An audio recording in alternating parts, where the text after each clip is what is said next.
Welcome everyone, Tactical Itch here, and yeah, today we are back for another Wednesday Faction Wars. Finally done with work, and I'm here to get some exciting games. Yeah, man, we are having a Khorne versus High Elf battle in the first round of today's Faction Wars. This is gonna be an interesting one. High Elves most likely is gonna be in a disadvantage here since they do have that struggle at dealing with high armored spam, essentially. Khorne having a lot of heavy cav, heavy infantry, it's gonna be rough.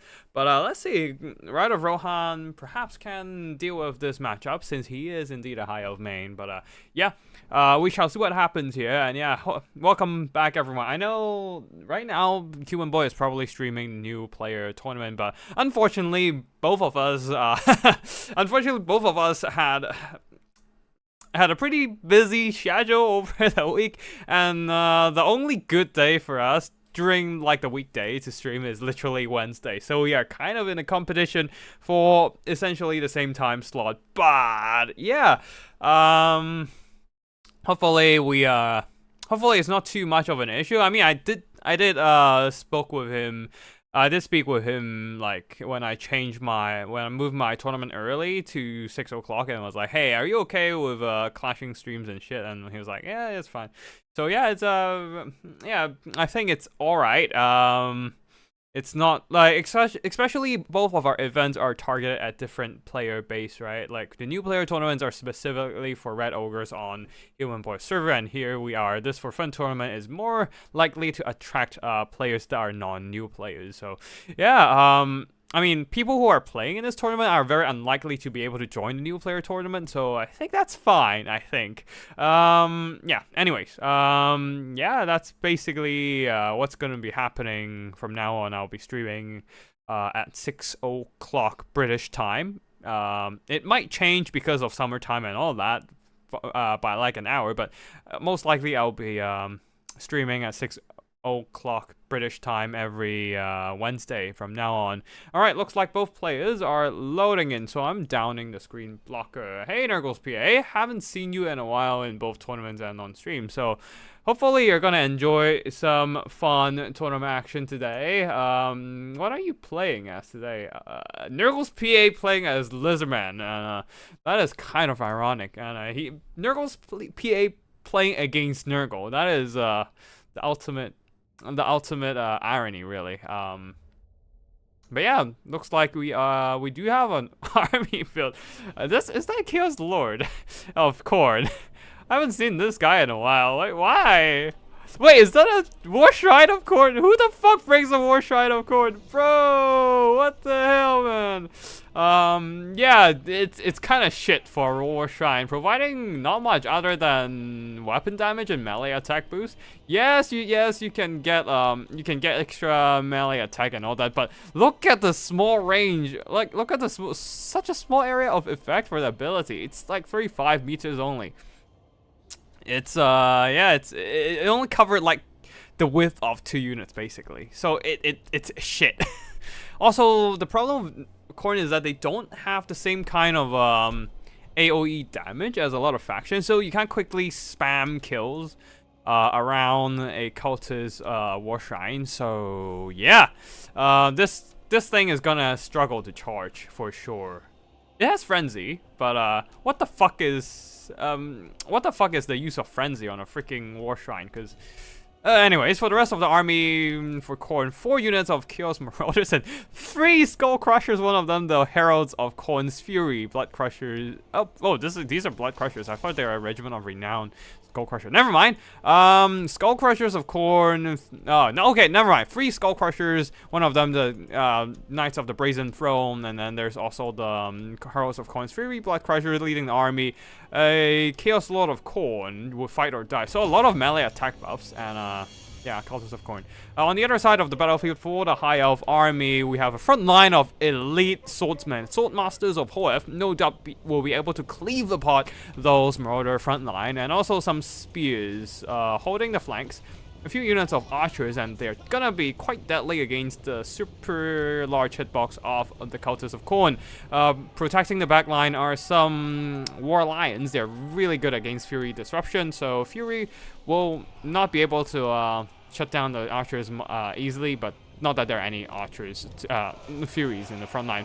Okay, War Lions, Lion Chariots are doing some pretty nice impact damage in the front line, while archers are raining shots onto the Khorne front line. Not that it does much damage in terms of value. Oh, some of these Heralds of Khorne Fury are taking some noticeable losses. They're pushing in, trying to drive back the Lion Chariots, but that also put them into the range of all these archers' fire, and they're taking quite a bit of damage so far as they don't have shields to block shots. And now Swordmasters are moving, War Lions are counter-charging, trying to drag these Heralds of Khorne Fury into melee.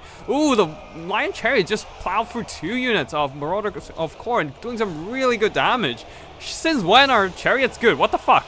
Anyways, Knights of Brazen Throne with their charge speed and mass bonus, they're able to plow through some spears and also smash apart some of the War Lions, but they are now stuck in prolonged melee combat. Skull Crushers need to get in and are circling around to jump onto those War Lions. And if they can shut down the War Lions, they can run through the Archer backline, though the Swordmasters are cleaving asunder these Marauders, but the Marauders are dying just as planned. If the Marauders die, they can charge up the ability on the Cultist War Shrine, right? Already 41% with all the deaths of Marauders around them. Okay, I guess that's one way to charge up the whole War Shrine thing. But yeah, Skull Crushers, the heavy calf of Khorne, is really disrupting the backline of the High Elves, since they don't really have the mass to pin down the Knights of Brazen Throne. The Mage of Light is providing that Biona's Time Warp to help these High Elf infantry do more damage against the knights, but the problem is that they don't really have much AP to punch through the heavy armor. So yeah, the archers and spears are really struggling against the heavy cavalry. Even the Skull Crushers of Khorne, they're still at half health despite being surrounded by spears and armor-piercing War Lions. And yeah, they are now free to extract themselves from the spears and perhaps just run down the War Lions or try to charge the archers with light armor instead. Yeah, anyway, Skull Crushers are running around on the battlefield, though Tyrion has been hunting down the Chaos Lord of Khorne. The Chaos Lord of Khorne does not have any healing, didn't bring his... Oh wait, the potion is only like...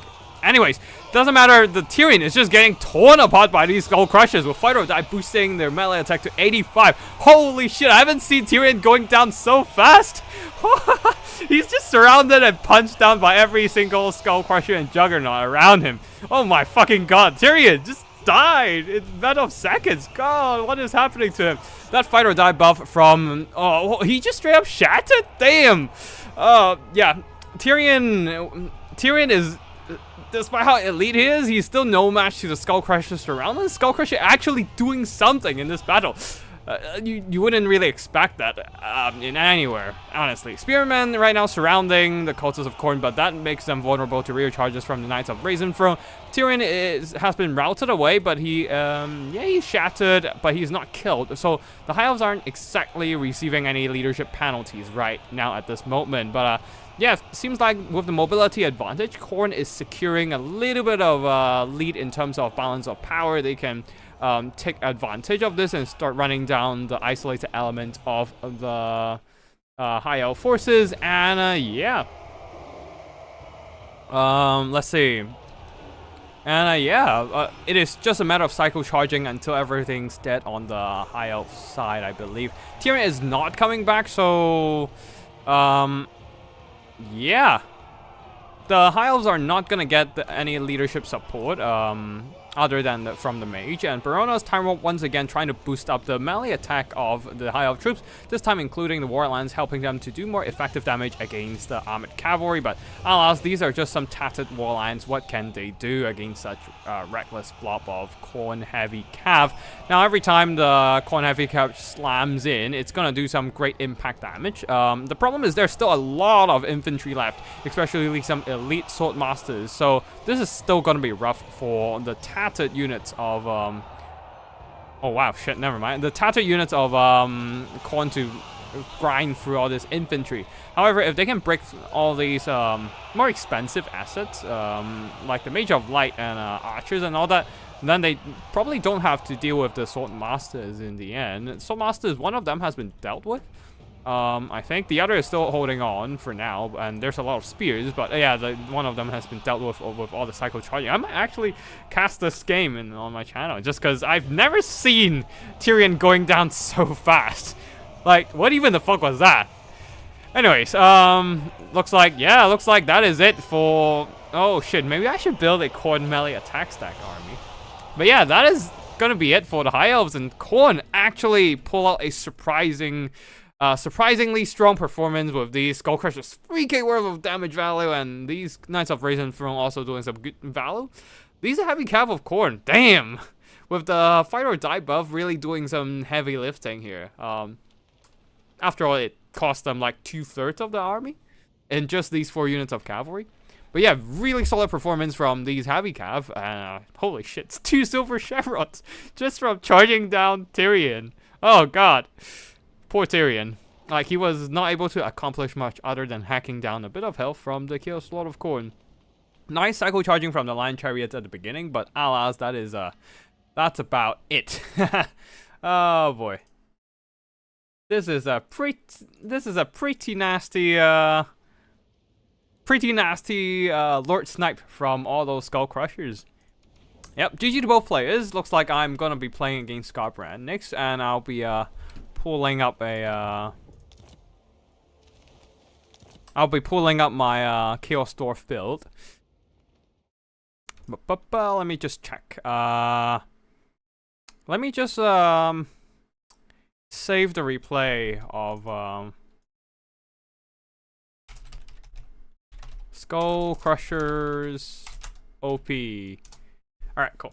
Let me just, save the replay of the previous game, and just because I might actually cast it on my channel, and I'll load up, not Down into Black, I'll load up my build, and I'll be playing as Draswolf. The plan is to figure out a build that works with Draswolf. And my idea is just to keep spamming attacks and shit. But yeah. Anyways, maybe it is. It's Dark Subjugation, and yeah, that's just these. I'll bring 1 unit of Full Sun to render, and I'll need actually, yeah, I don't really. 1 unit of Blazing Beards, yeah, that'll be fine. Should I bring these just cause? Maybe not. Anyways, I still need the Breath of Hatred. And, oh man, Cinder Breath is so expensive. Holy shit. I might actually have to delete one of these items so I can get more stuff on the ground. Yeah. Maybe get another thing like that, and then get some more chaff in the front line. Yep, that's it. That's all we're gonna do. Alright, going melee rush against Khorne with Chaos Dwarf. Let's see what happens here. It's probably gonna end poorly.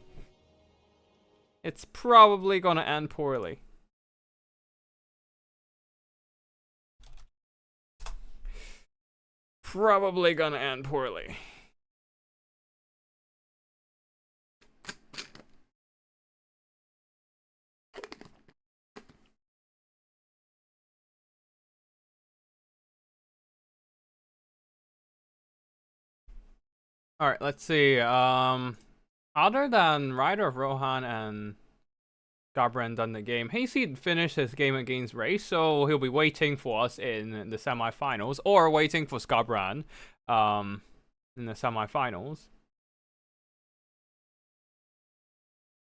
But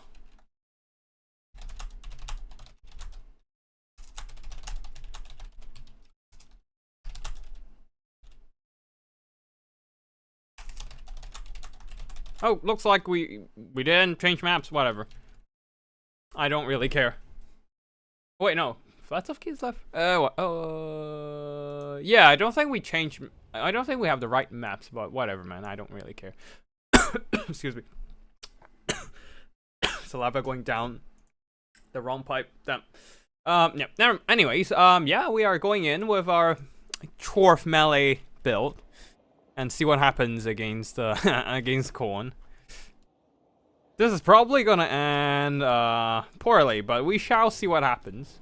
Nervous PA and Segos finished their game as well. While Gibson and Olaf the Moose are still duking it out. Oh, I hope they are not dragging out for too long. Yeah. Anyways, let's just load up our front lines. Oh wait, why do I do this? I can just set up some elite infantry in the front line and I'll learn from Human Boy's advice. Just use weak chaff at the back line there. Especially if they can be used as some kind of infantry support, I guess. To prevent rear charges. Like, if they took if they took charges from the rear, it's fine for me because, well, they're cheap chaff. And they'll absorb damage instead of the backs exposed for these elite infantry of mine. I am worried about Karnak and stuff, but we shall see what happens here. We do have 2 units of these bad boys holding on. I am worried about Minos, but I can't really do much about it, so whatever the fuck, man. Let's go. We are ready, I think, and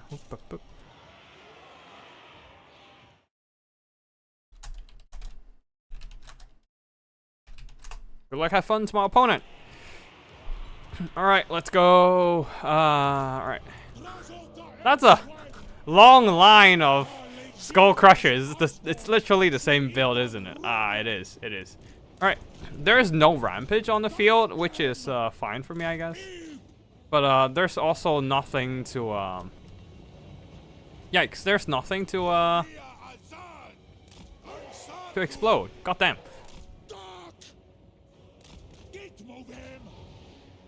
It's gonna be rough for me to deal with all the Skull Crushers and shit, but we'll see what happens. Man, it dodged my breath. Damn it. That was a wasted breath attack, kind of. I don't really have much to use my explosions on, so might as well just dump it on the Marauders, I guess. And just cut through their infantry support as much as possible. We are boxing a bit here, but yeah. The plan is just to explode all these, yeah, okay, let's just dive in.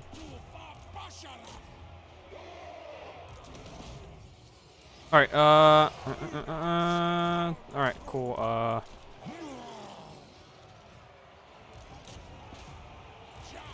alright, we're done with, dealing with the front line. We can now go and deal with the back line. And, yep, alright.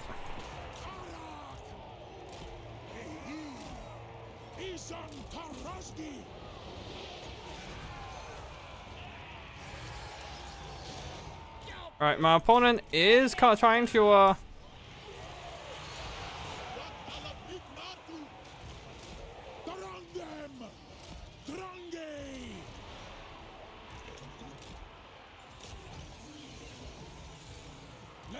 Right, come on, give me an opportunity to use my attack buffs. Come on, alright, cool. Yep, there we go. Everyone, time for the melee attack boost! And start killing everything in front of you. Oh my god, these Kadai 5-1 are getting slaughtered. Holy shit. Well, whatever.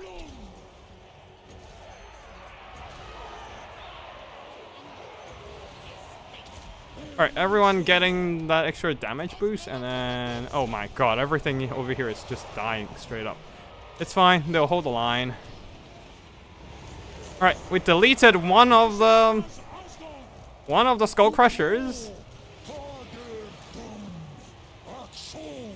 But holy shit, we took a lot of damage from all those Crushers. My god. And without the monstrous infantry, we are kind of fucked. But yeah, we'll see what happens here. And let's just get some of our gobble infantry in the front line. Alright, cool. Let's just drop the melee defenses of these guys and keep fighting. Now, the Bull Center Renders, despite them not being great weapons, they still get, like, additional melee attacks from my, from Drazulov, since I brought his item that adds a bit of melee attack. Goblins will be absorbing damage for us, which is fine. But yeah, the back line, our infantry is a bit running thin. All right, can we do a breath attack on these bad boys? All right, it's gonna be a wasted breath attack, isn't it? Yep, it is. It is. I mean, it did some damage, nothing too amazing. Okay. All right, we are going to slow them down. And everything, start hunting down. All right, 3. Charge them. Drop their melee defenses. I need to delete these guys.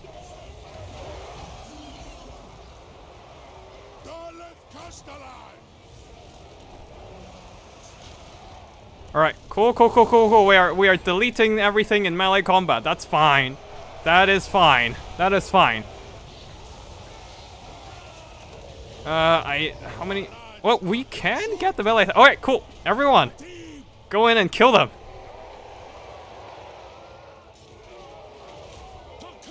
Get the melee attack buff. Come on. I just need you to get the melee attack buff. Come on. All right, cool. We are in. Let's go. Melee attack. Let's get that melee attack buff on. And delete those skull crushers in melee. These bull surrenders, man. Oh yeah, these skull crushers are getting deleted. Oh. All right.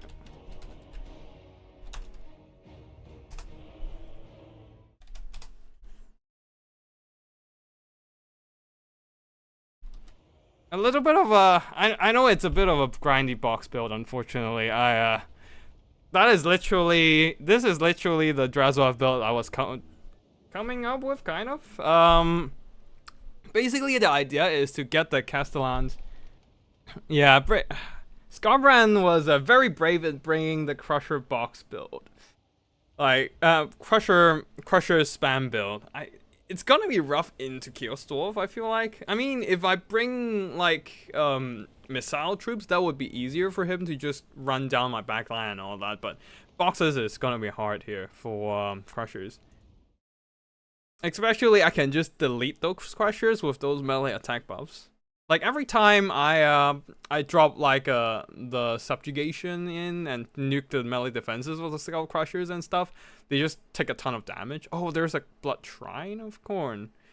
It's a Corn bike. It's just unfortunate it's not gonna be doing much in this situation. And, yeah. Like, the Fireborn and especially the Bull Surrenders are doing so much damage. Just absolutely cutting. They're not the anti-large variant, by the way. These are the shielded basic ones, 50 gold cheaper. So with more melee defense and stuff. Like, the melee attack side isn't an issue because I can just manipulate enemy stats with the subjugation spell. Or just buff melee attacks constantly with the passive of Draswev. He does have the item for it, or skill for that. It's the skill, I think. Yeah. He has a passive skill for constant +8 melee attack for anything with contempt, and Bull Surrenders do have contempt. Now the Fireborn don't have contempt, so they can't really enjoy that constant +8 melee attack, but the Castellan does have a 2-time use of melee attack buff of +24, so that helped a lot.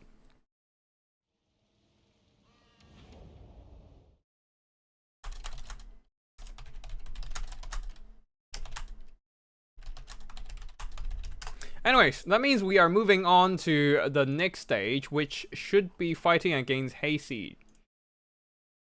And Hayseed is definitely a good player. Wait, he actually defeated Race. Granted, Race was using Ogre Kingdoms versus Beastmen of Hayseed, so that can actually make sense. Yeah.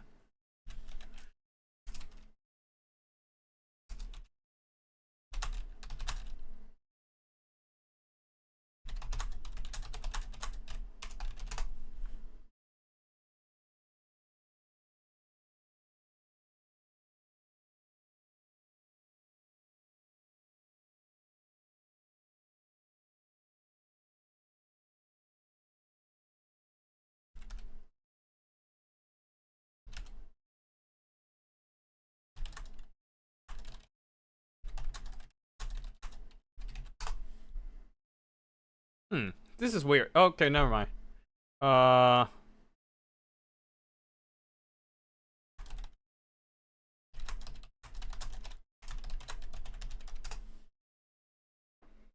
Looks like Gibson and Olaf are done with their battle as well. Anyways, we'll be fighting Hayseed, and I will literally bring a similar build. I wouldn't say.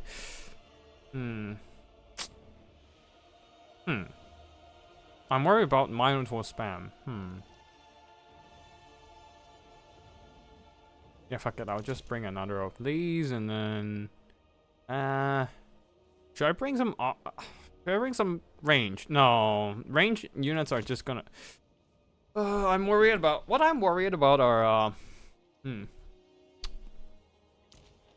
I'm kind. Where's my shit?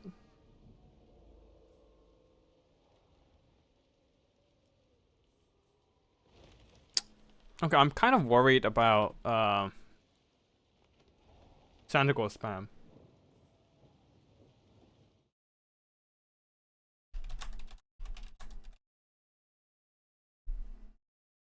Okay, I was a bit worried that Gibson and Olaf the Moose was a grindy game, but sounds like they had a good time with a long and scrappy game, which is good. Yeah, cool. So looks like we have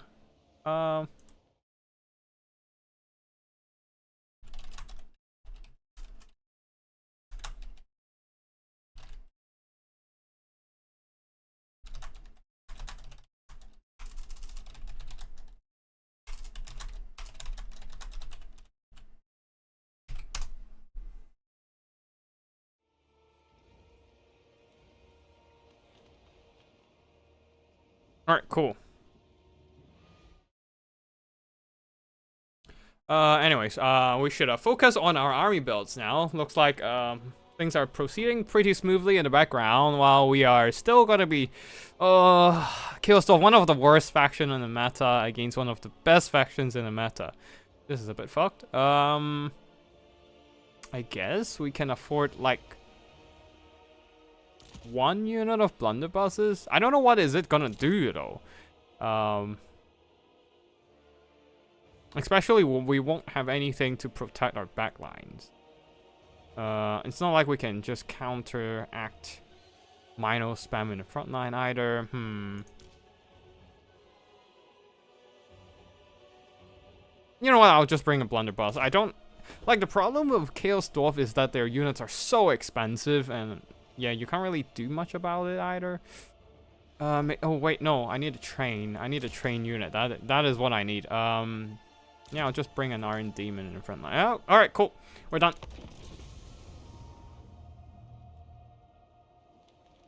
We are ready to go.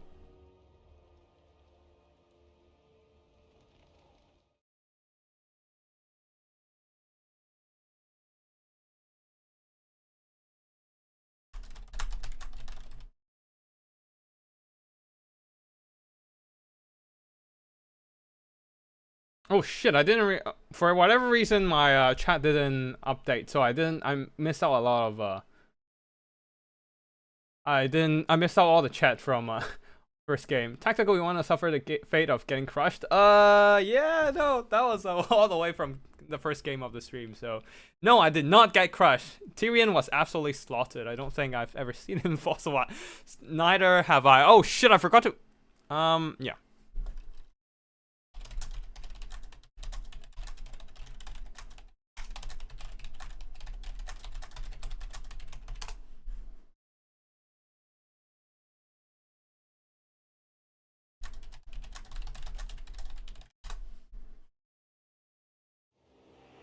I forgot to change maps.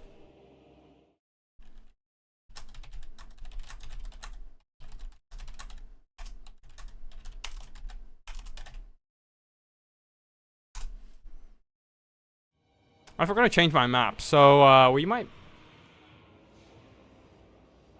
Alright, cool. In that case, let us get a different map and give us some variety of gameplay.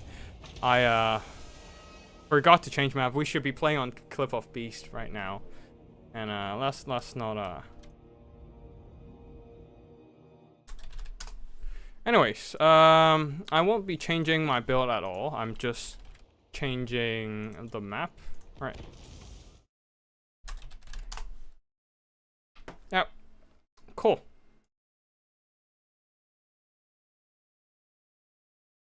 Could I destroy? Could I destroy? I think he likes Skull Crushers. Yeah, Scarbrand definitely had a thing for Skull Crushers today. How many players actually played MP?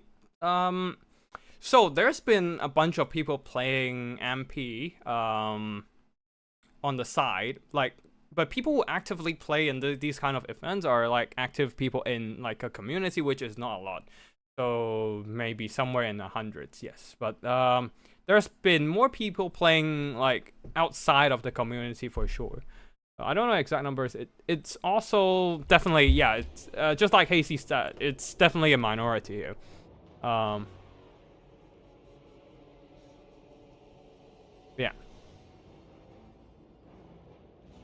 Yeah, so if you want to play multiplayer, you will need to play Warhammer 3. Like, people who still played the first 2 games are probably is mostly because they don't have the 3rd game.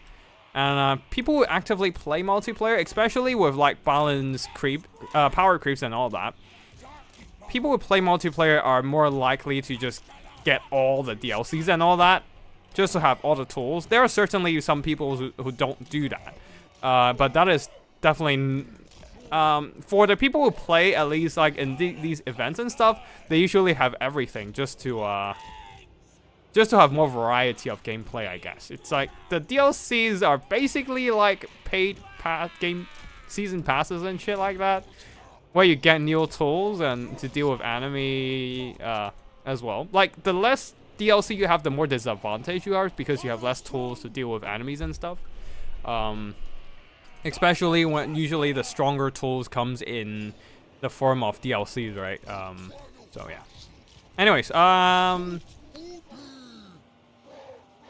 even with 20k players, most players play Total Warhammer as like a single player experience. This can also be reflected by how many single player streamers out there versus how many multiplayer streamers out here. Like, there's just not a lot of us playing multiplayer, not gonna lie, but definitely like there has been a consistent multiplayer scene going. So yeah. Anyways, alright,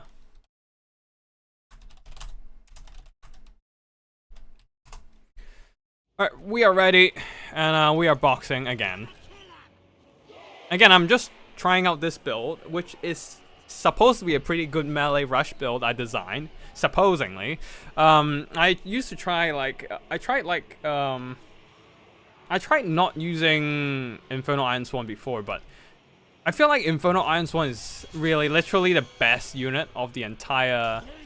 Oh shit, there's no Sandacles? Damn!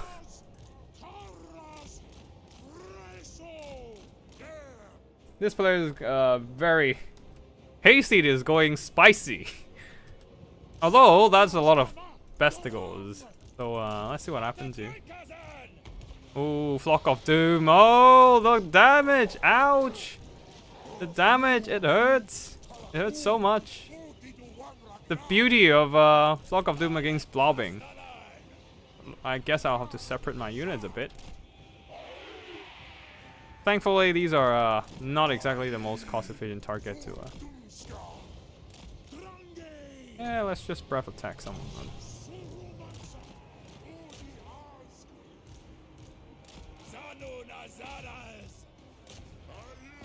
Alright, let's explode. Whoa. God damn. Alright, come back.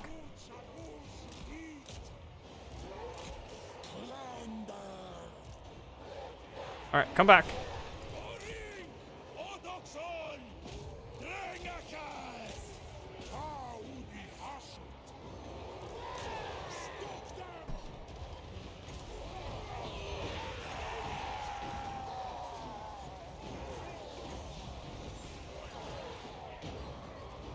And let's just get some melee attack boosts out here. And I'm getting overloaded all over the place, so that is not great.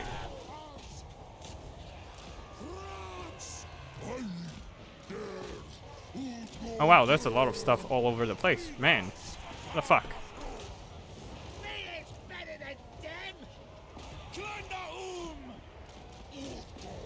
Alright, let's just run down some of these vestigals. Man! Vestigals are shit! Alright, everyone, turn on guard mode.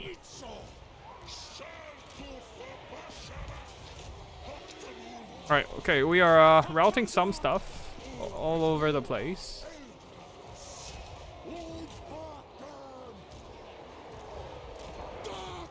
I need to get a breath attack out some point though.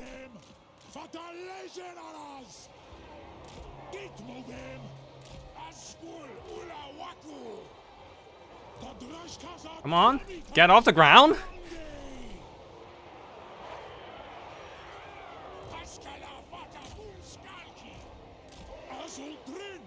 Get off the ground, I need your breath attack now. Thank fuck, alright, cool. Let's just burn them down then.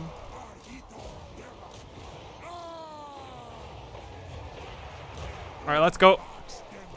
I mean, this is unfortunately a bit of a box build, but yeah. That's the only way I can think of making a Drazwav melee rush work, unfortunately. Yeah.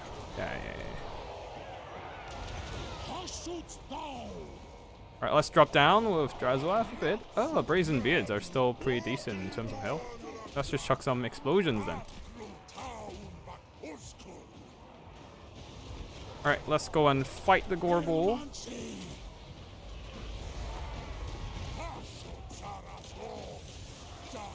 If I can even get into damn melee.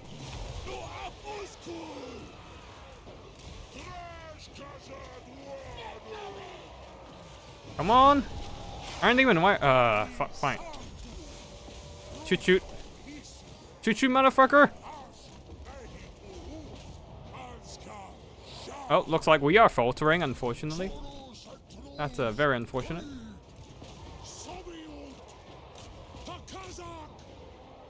Our infantry are isolated and swarmed by bestigals.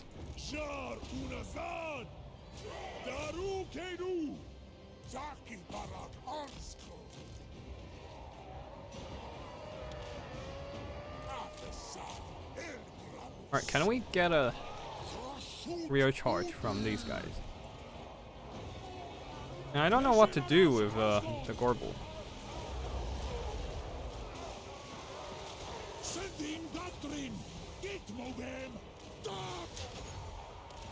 We'll get another breath attack out? Maybe?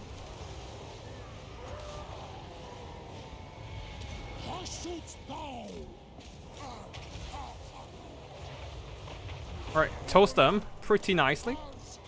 That's good. And he didn't get to use his second attack boost properly. That's sad times, I guess.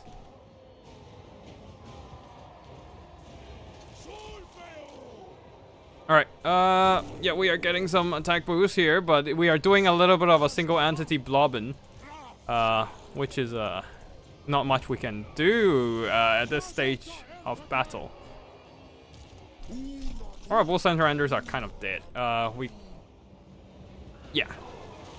And that for some reason is like a perfectly designed rush build against my armored infantry. Ooh.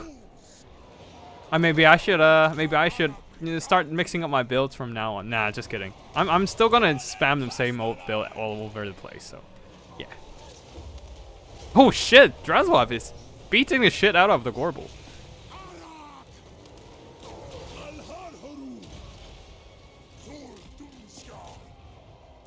Alright, beat the shit out of the Gorbul, please.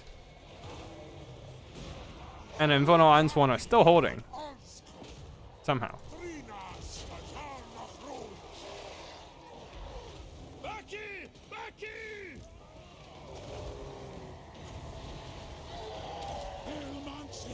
No, I could have tried pulling this back. No, that was so close. Damn it. Oh well. Oh well, that is army losses. I also forgot to use the more power all the time. So the Iron Demon got stuck more than it should. Very good rush from our opponent here. Let me just... Drazwav is such a good fighter though. For some reason. He's supposed to be a caster slash fighter, but on Cinder Breath he can do so much damage. But yeah, definitely should have saved the breath attack. The first breath attack was mostly wasted. And Choo-Choo Train is always strong. Drazov did good damage, but the infantry got hacked down pretty bad. The infantry did hold well. The problem is the Bull Santoranders suck ass against all these swarm of sheer numbers. If I went for Kadai 5-1, it might have been a bit better, but yeah.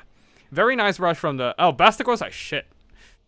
These ones did okay, but the rest... this one almost earned back their value as well. Gorok's Man Reapers unfortunately got burned pretty hard by my breath attacks, but overall very strong performance from the Gorbul here, beating up, doing some good damage against Drazov and the Iron Demon, and also killing a bunch of my Bull Santoranders, I believe. Yeah, I probably shouldn't have thrown the Bull Santoranders into Gorbul in the early game. Instead, I should have sent Cinder Breath over to duel him or something. But yeah, very good game, very good rushing from my opponent there, charging my front line with the Basticles. They took a bunch of damage, but then the flanking from all the Gore Herds, Ungors, and Razor Gores just crushed my Goblin flank protection and rear guard, and overwhelmed my Chaos Dwarf defenses. Very good game to Hayseed here, and he will be advancing into the next stage of this Faction War tournament, and it's going to be a best of 3 format.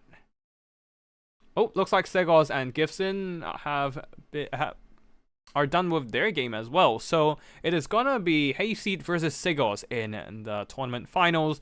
Do you guys have... I don't know if they are actually checking out my stream or not, but I do want to...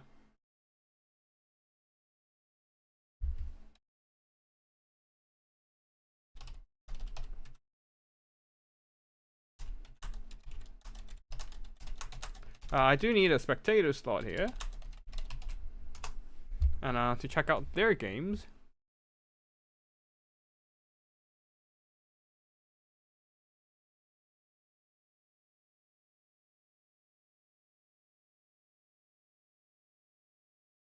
Alright, cool. I am just gonna wait a bit and see where... Oh, Hazy Lobby. Yay, spectate. Let's go.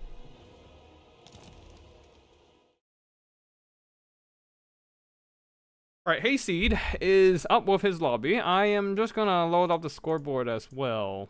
So this is from like 2-3 weeks ago. I should have changed them.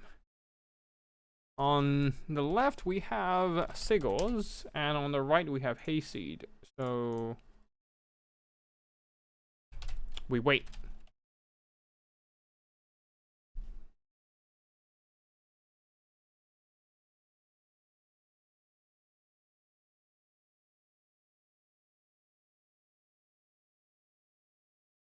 Yep, cool.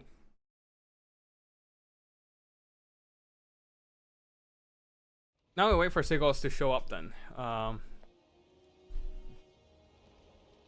It's gonna be a Beastman versus Nurgle final game. I feel like Nurgle for some reason has been a relatively frequent appearance in the Faction Wars final recently, despite the fact that it is not necessarily the strongest faction. A lot of people, of course, are using off-meta factions, so it's not necessarily all the time it's going to be the strongest faction in the finals, but still.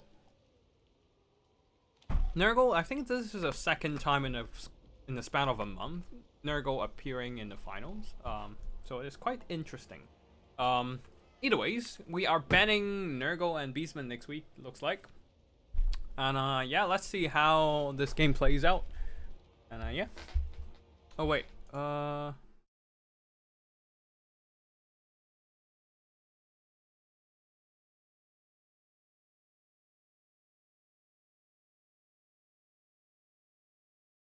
Okay, Hazy sent me the replay, and I don't think...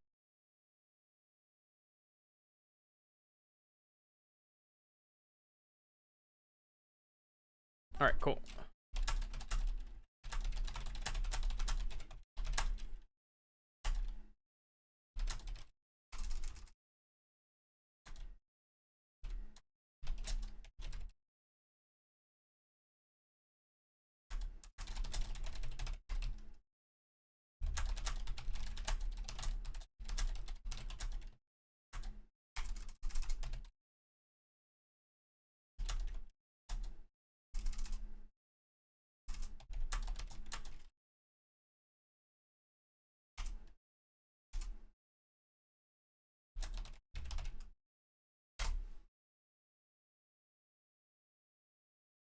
Alright, let me just send some messages on Discord and then... Alright, cool. We should be good to go. Now, Sigur's a very good player from the ODM clan for a long time, and Hayseed also a very good player, relatively new, but that is only relatively. He's been around for a while as well, and has proven himself with a really strong record in other tournaments as well, especially Human Boys tournament. So we shall, yeah, he's been joining the tournaments by Tequila and said, if I remember correctly as well. So yeah, both players are really good. So I'm definitely looking forward to them clashing on stream. And yeah, we shall wait for them to start the game.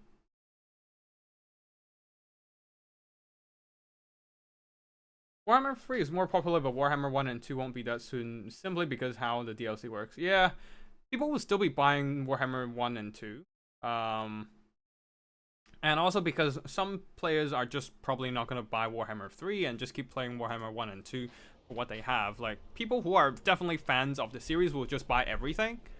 But, like, even Warhammer 1 and 2 has enough content to just keep people playing for hours and hours on end. So, like for us, for multiplayer, it is definitely necessary to go to Warhammer 3 to keep playing with the community and all that. But for single player people, it's not necessarily a thing. Also, Warhammer 3 is badly optimized from mid to low tier PC. Absolutely. It stresses my CPU so damn much. Compared to Warhammer 2 even, like, it just ramps up the CPU usage a lot, despite it is still essentially the same thing. For I don't know whatever the hell reason there is. It just doesn't really make sense. Anyways, looks like both players are ready for the first game of the series, and we'll be loading into the map. Now, for those of you who might not be aware, the finals of my Wednesday faction wars will be in a format of best of 3, and it is not just any best of 3, but also there's specific rule sets where players cannot use the same lord in the best of 3 games. So if they, for example, use a Chaos Lord of Nurgle, they can't use that for the rest of the game, for the rest of the best of 3. And also, casters with different lords of magic count as the same lord. So if you're using a Chaos Sorcerer Lord of Nurgle with Nurgle magic, you can't bring a Nurgle Sorcerer Lord with Death magic in the later games either. So yeah, so just to break up the builds a bit more and make the gameplay more diverse and with more variety, basically. Yeah, so players won't be bringing the same shit every time, right? And yeah, break up the army builds and all. Anyways, for the army builds here, for Nurgle of Sigurs, we have a front line of Pestigors and some Nurglings as well. In the sky is the Angels of Death and another unit of Plague Drones of Nurgle with Death's Head. And then some Chaos Furies and also a Chaos Sorcerer Lord of Nurgle leading the army with, of course, Crown of Everlasting Conquest for self-healing, and then Fate of Buna and Spirit Leech to damage the Lizard for the Beastman unit, who doesn't have much healing to themselves outside of their Butchers of Kalkengard and the Gorgon, yeah. But either way, it looks like there is not much healing on the table for the Beastmen other than the Butchers of Kalkengard today. A front line of it's a Pestigor versus Pestigor battle. Gorehurt in the front line as well, mixed in with more bodies and Gorehurt, and then a ton of Ungor Raiders for the Archerfire to just shoot down those Nurgle army. And also, there are going to be some very good anti-air assets against all those Plague Drones. So, interesting to see how Nurgle would tackle that, since they definitely have some Furies in the skies to swarm those archers. However, guarding the backline are also some Razor Gorehurt and, of course, Butchers of Kalkengard, who do not have Vanguard deployment, so they'll have to deploy behind the Vanguard zone. Leading the army, a Dome Bull. Okay, going spicy with a Lord Choice here. And a Rayshman of Wild, providing that Mantle of Gorok. Haven't seen this spell in a while. Adding some substantial melee attack power, 40 melee attack and 50% weapon damage boost with a sacrifice of 30 armor. But I mean, beastmen don't really have much armor anyways, so might as well give them more melee attack to cut through enemy front line, right? Anyways, the rest of the spells are Traitor again, very standard stuff, and Devolve for reduced leadership and melee attack. I don't know how much use the Devolve is gonna be in this scenario, but let's see. Yeah, battle has begun, and Beastman has Vanguard deployed while Nurgle has not, because Nurgle doesn't really need to Vanguard deployed in this situation. They don't need to deal with any firepower or anything, so they're just free to take their time, even retreating their main front line while moving up those Furies and Plate Drones to ready up for an envelope. Especially the Furies are waiting to get into position and just jump those Angor Raiders, or trying to scout out the rest of the army, since pretty much only half of the army of the Beastman army is visible to Nurgle. Angor Raiders are mostly hidden, and now they're unleashing the firepower, revealing themselves and unleashing the firepower. The sheer volume of arrows into Plague Drones putting a dent in their HP bar. In the front line, Pestigals are clashing against Ghouls, and more Pestigals clashing against Nurglings. Yeah, it's just a ton of Beastmen clashing against each other with some Nurglings mixed in, and the Nurgle front line is getting a bit of an upper hand, seems like, with the sheer numbers dedicated into the melee troops. And Chaos Sorcerer Lord of Nurgle is in the fight here, but will be quickly retreating away from the Butchers of Kalgungar. Spirit Leech onto the Bray Shaman of Wild, trying to drain away his health and kill off that Beastman spell support. Fury's jumping on to the Angor Raider backline as they're not exactly guarded here. The Razor Gore, one of them managed to get in and start charging down the Furies. The second one also charging in, but most of the all two units of the Angor Raiders on this side are gone. The Angor Raiders on this side are still shooting, but the Plague Drones, being weird flying flappy models, they're just shifting around as they fly, and the Archer Fire has not been too effective here. Yeah, but otherwise, the Butchers of Kalgungar has reversed the frontline situation, beating back some Pestigals, and they'll be beating a second unit up as well. While the Gorehurt and Pestigals, they are still holding for now. Yeah, looks like the Nurgle army mostly winning the frontline fight, and the mobility fight is also getting a bit of advantage here, as more Furies will be coming in to swarm the rest of the Angor Raiders as well. Some Nurglings freed up from the frontline duties and are now advancing towards the Beastman missiles. Spirit Leech, consistent Spirit Leeching, and also the charge from the Chaos Sorcerer Lord of Nurgle is doing some really good damage against the Bray Shaman of Wild, cutting out that spell support for the Beastmen, and that means it is pretty much down to a Doom Bull and the Butchers carrying the game. No more spell support for the Beastmen army. On the far side there, Razor Gore are still charging down Chaos Furies. I feel like Razor Gore isn't exactly a good choice here to guard your backline. Perhaps Warhounds would be better, since they would probably do more effective damage against enemy flyers or the Furies and whatnot. But yeah, looks like Nurgle is slowly gaining an upper hand, as they're slowly picking off those Beastmen assets. Though yeah, archers, some of them have returned, but most of them are knocked out. These ones are not long for this not gonna hold on for too long either, and now the Dev's Head are just free to keep chugging their missiles into the Butchers of Kalgungar, doing some really good damage. Furies just disappeared, fading away from reality, but now with the Wild Bray Shaman pushed away, it is now time for the Doom Bull to receive some Spirit Leeching. Oh, looks like the Bray Shaman of Wild is returning, but what can he do right now to reverse this situation? Traitor Gain isn't gonna be good here. Not against the character, at least, since the Everlasting Conquest, Crown of Everlasting Conquest, can just simply heal up all the direct damage. So it is pretty much down to the Butchers and Doom Bull here to psycho charge everything else to death, and it's gonna be rough. Is that a Traitor Gain? Nope. Bray Shaman got knocked over and just got his spell cancelled. Very unfortunate for the Beastman there. He can try to cast again, but the Plague Drones are on his ass right now, so he might not have the window to safely cast the spell. And yeah, he's already routed again.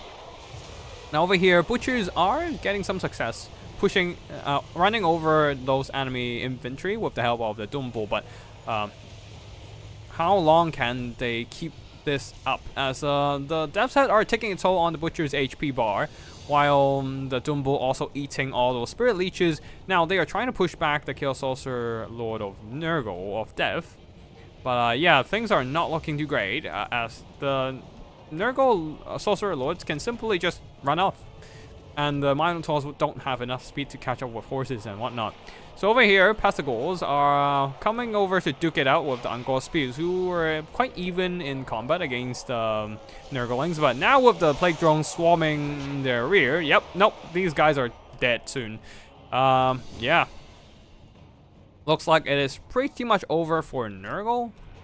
They're not completely out, but I feel like it is very easy for Nurgle to keep their advantage in this situation.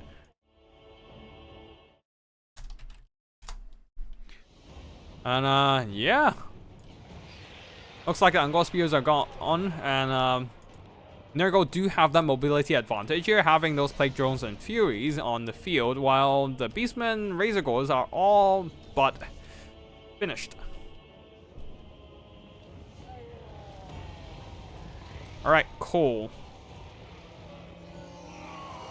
Yeah, it is pretty much a cleanup phase at this point. Some Ungor Raiders are coming back, doing some shots against the Plague Drones, but the Plague Drones have all, or mostly used up their ammo. The Angels of Death are still around to just kite a bit. Just coming in close to the Butchers and unload every single bit of their remaining ammunition on these expensive monsters. Spirit Leech continues to drain away the Dumbo, while Furies are running down some isolated elements of the Beastman army. And we can probably expect this game to be over eventually, as the Butchers are taking more and more damage, being swarmed by Plague Drones and the sheer amount of Nurgle forces, and just keep getting shot by Death's Head. Beastmen are still trying to hold on, but how long can they keep this up? The Butchers of Kalgengard don't have much armor, so even against like Chaos Furies and Nurglings, they still take some noticeable damage and all that. Yeah.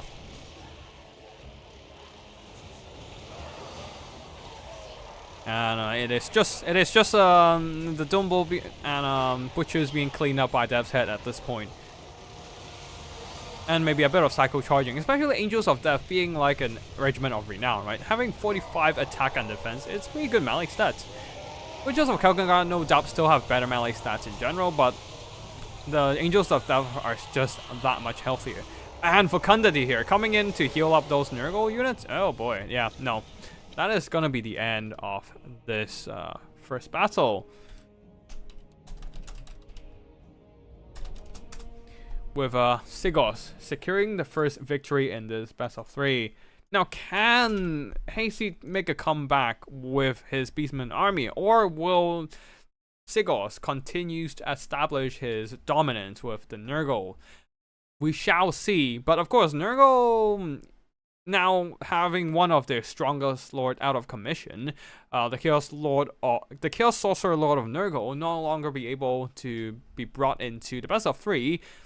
Nurgle will probably have to switch up their army build quite drastically, or perhaps they can just bring the Herald of Nurgle. We shall see, but the Beastmen definitely will have to adjust their army build a bit. Dumbo no longer on the menu, as they have used up this lord, but not that Dumbo is anything good in this matchup, I don't think, and we shall see what happens here, as the players will be switching their lords and subsequently their army builds as well. Yeah, GG to both players, and we shall see what happens in the next battles. Continuing the Nurgle versus Beastman battle, but again, both players will have to switch up their army build quite a bit, especially Hayseed here, since his initial army build definitely did not work against Sigos Nurgle infantry spam. But let's see what Sigos is gonna bring in this second battle. Is he going to keep using the same strategy but bringing a Herald of Nurgle instead? Or is he going to switch up to a different lord? One of those named characters perhaps? Or even a Great Unclean One? Or Fess? We have maybe perhaps Kugath Plague Fodder? Or that long range artillery firepower? Or if he's feeling spicy, maybe Epidemias? Or Tamarkan and the Maggot Lord. We shall see. Well, Hayseed here, yeah, definitely need to bring some stronger units in the next battle.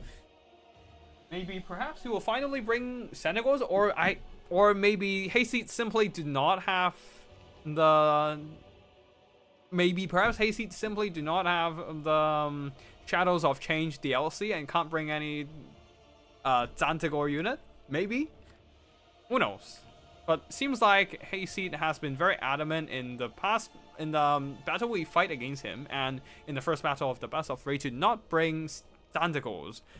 Again, I don't know if they just don't have Xantagors or if they just decided not to use Xantagors in the game today. I have no idea, but we shall see. We shall see.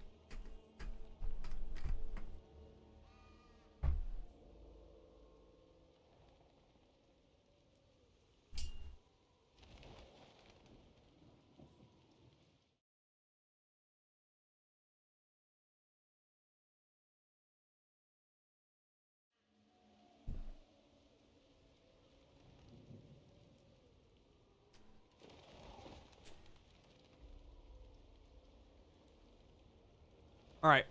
Both players are still contemplating their units, and we shall see what's gonna happen in this second final best of 3 of today, or the second game in this best of 3. If you want this stream to be longer, then you'll want to support Hayseed to make a comeback with his Beastman army. But if you want to move on to the replay section faster, then support Sigos and support him sealing the deal with this match point. Oh, actually, I need to ask if Nurgle's PA or Sigos have their... Oh, wait. Well, Sigos is still playing, so I can probably ask him later. But Nurgle's PA may have replay. Anyways, let's see. Ooh, Sigos is typing something in the... Sigos is typing something. Oh, he needs 5 minutes? Okay. Guess we'll be chilling for a bit here.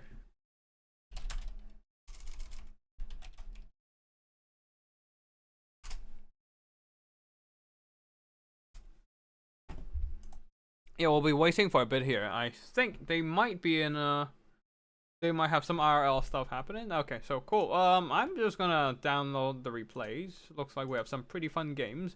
And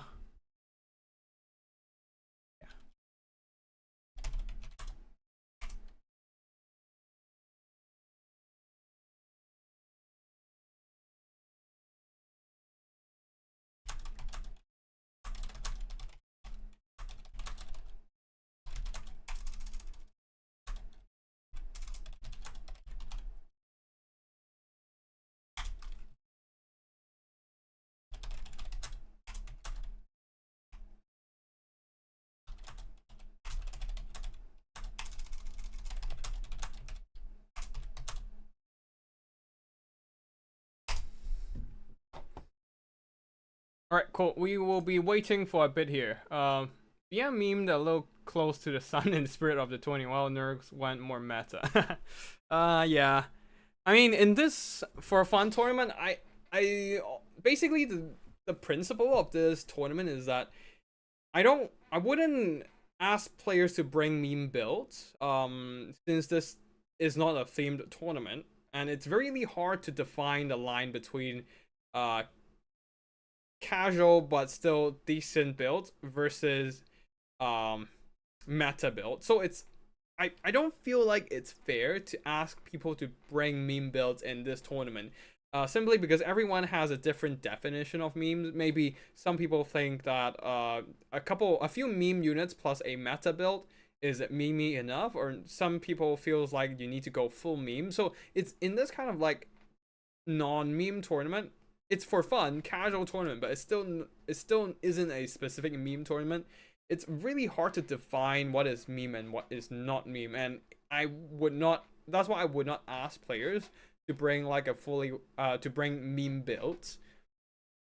But if we are going for like I say a meme tournament, then it is much easier to say, hey, you need to bring that much gold of a certain unit or a certain type of unit, or hey, you can't bring this type of unit. It's easier to set the rules of what is what is meme and what is not meme in the context of the theme. So, like, it's easier for me to enforce the meme build rules in specific themed tournaments than this kind of more general casual tournament.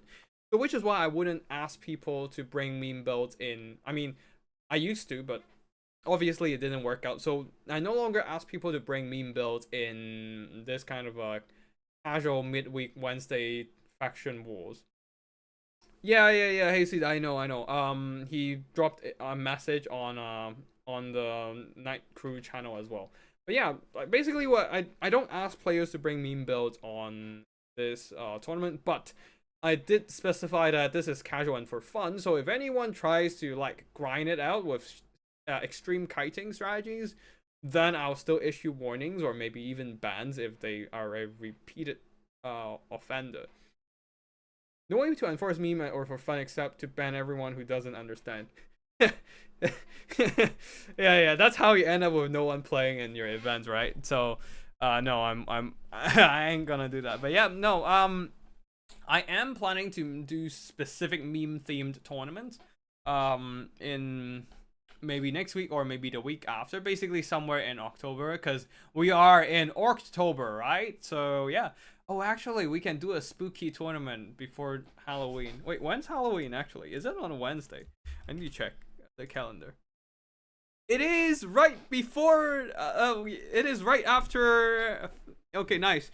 Halloween is right after a Wednesday, so we can probably try to do an undead themed tournament. For. Oh no, Tomb Kings is gonna dominate it, isn't it?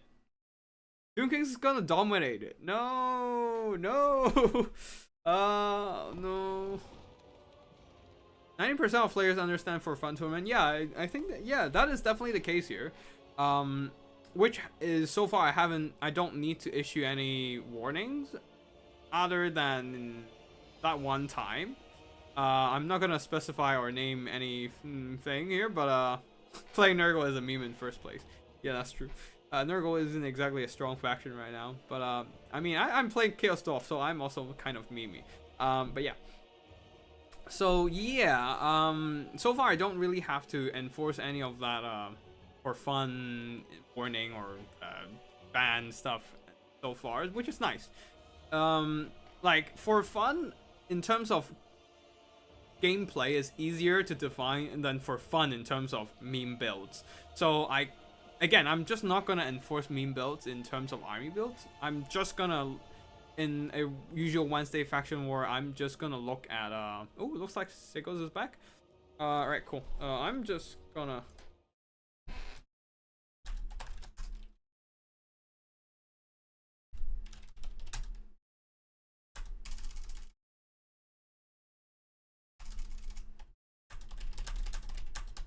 yeah. I need to think about an undead tourney that is not gonna be dominated by entire. Oh no, a spooky. Oh no, a spooky build. So you need to have some kind of leadership debuff or a terror causing army is too weak. No, you need to bring Doom and Darkness. That is it. You need to bring Doom and Darkness or other leadership debuff spell. That is it. That is gonna be the pre Halloween tournament. All right, cool. We have 2 meme tournaments this month, I think.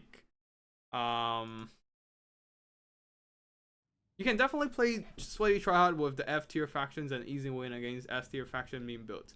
Yeah, definitely. It's a lot about this game is basically carried by army build. Like 50% of the battle is decided by army builds alone.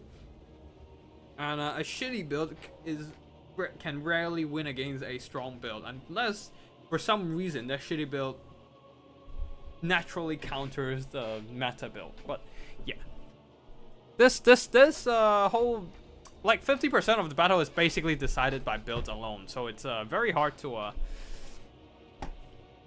yeah. So yeah, I mean, I'm just not gonna. I'm just gonna focus on the army builds over here now.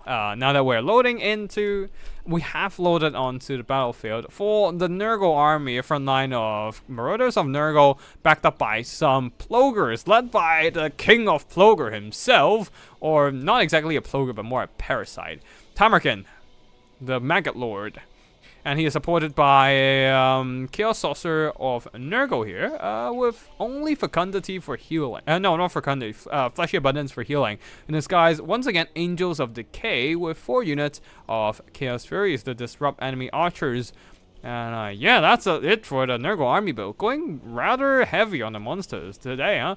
On the other side, for the Beastmen, a front line of Gorehurts with their solid anti-infantry bonus should be able to cut down the Marauders no problem at all. And then the second line of Angor Raiders backed up by a ton of Chaos Bones, a bit of a strong monstrous infantry presence with a great damage dealing power to smash through any light armored targets. Even up against Plogers, they should have enough damage dealing power to leave a dent in those Plogers' HP bar. Specifically, especially like Plogers don't have much armor, right? So the damage dealing aspect of Chaos Spawns, especially that 140 weapon strength, will be really painful. Now, guarding the backline once again will be Razor Gorehurts. I feel like Warhounds would be better. Just spam Warhounds here and just at least they have more numbers and you're not wasting money on the AP value of your Razor Gores. And yeah, those just get Centigores and Razor Gores. But I guess no, Centigores and Warhounds would probably work better to defend against Furies. But I guess Hayseed here really don't want Centigores on his field, on his army today. So yeah, we're just seeing Razor Gores for mobility. Now, leading the army, Malagor the Dark Omen with, once again, Mantle of Gorok. I don't think I spotted use of this spell last battle, so we'll see if he actually managed to get it out this time.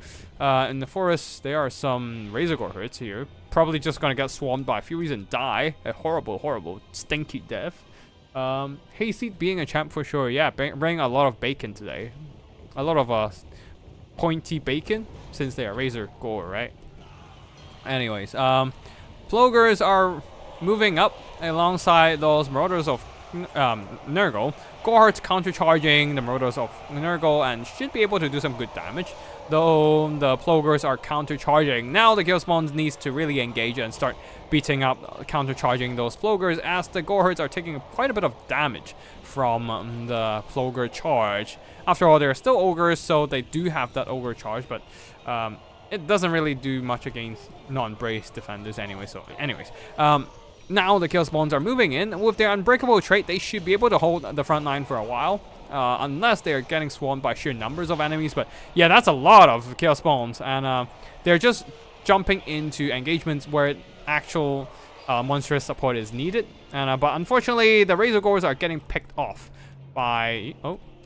No, okay, these Razor Gore managed to retreat and avoided being slaughtered by Furies, but yeah, Furies are now dive bombing those Angor Raider backline, but looks like Beastmen are securing a pretty good advantage here as they are crumping those poor Beastmen, poor Nurgle frontline, and yeah, Razor Gores managed this time with enough numbers, with 4 of them on the field. They should be able to counter the Chaos Furies if they get the charge. Though the Gorehurts are buckling in the front line, fighting against Plogers, the Black Cleaver, boosting the melee attack of all these Marauders of Nurgle. And of course the Plogers as well, doing a lot more damage against the Gorehurts, absolutely smashing these poor Beastmen infantry, though the other Gorehurts are slowly winning the fight, unless there is a Chaos Saucer of Nurgle here, providing some melee support against them. So yeah, it is pretty much, it's a bit of a... It's a bit of a mixed engagement in the front line, but Gorehurts mostly emerging victorious against the Marauders, especially on this flank. There's so many Chaos Spawns and Gorehurts in the front line here. Wait, is that a spell? No. Oh, is that a Mantle of Gorok? Yeah, it is Mantle of Gorok on the Razor Gorehurt. Now they're up to 64 melee attack and absolutely dishing out damage back against the Chaos Furies, despite the Chaos Furies having some pretty good melee defense. 64 melee attack, very strong stuff here. They just don't have enough numbers to really make use of this attack stats buff, unfortunately. And they're getting swamped by Fury, so yeah, they're taking a lot of damage in the process. And their armor is further reduced, so not great. Probably a Flock of Doom would be better, but I assume he has been... I assume the Flock of Doom is on cooldown or something. But either ways, the Beastmen are wrapping up the front lines now. And the back lines, most of the Raiders are being pushed back. But the Furies are also not too long for this world. Malagor's Dark Omen is going to be roaming around the battlefield.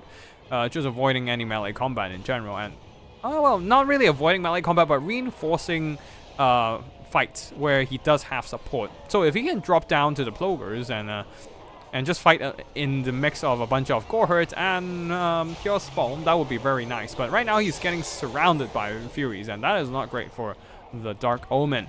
Now in the forest here, Chaos Spawn's duking it out against the Plogers, who is receiving a Fecundity heal alongside some Marauders of Nurgle here.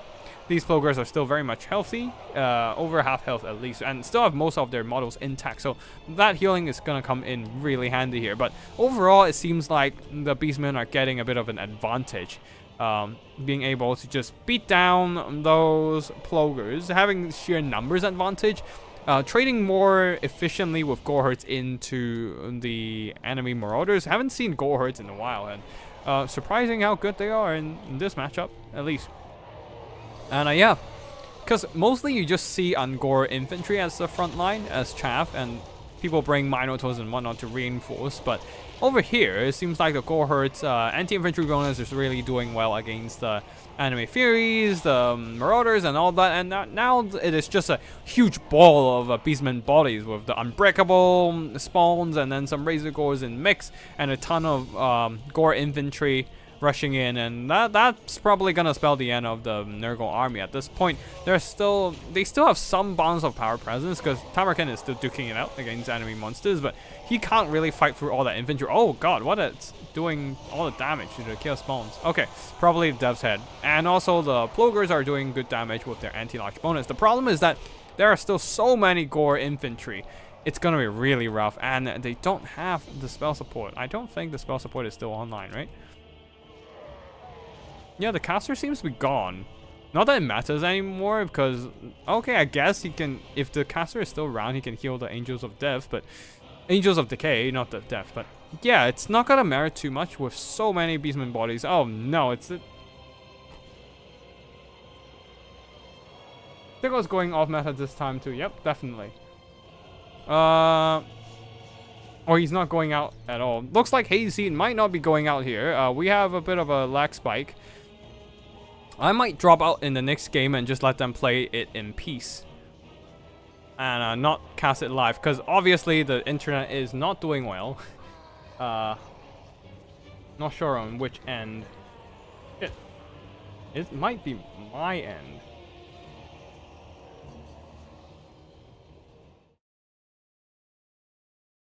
Yeah, custom replays from round 1. I'm gonna do that, but at least let us just finish this game first. Seems like...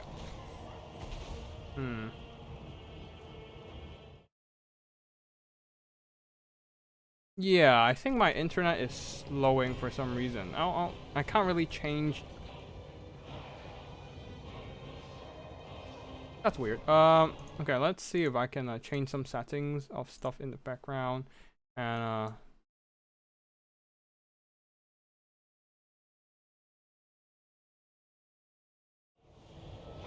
it might be my internet this time. Usually my internet is really good. I don't know what's happening right now. Maybe more people are using it. But yeah, it's I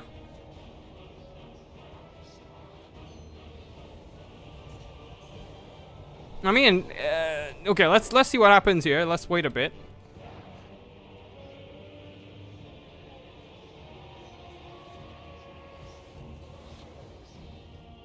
Wait, but it might not be my internet. It just might be internet.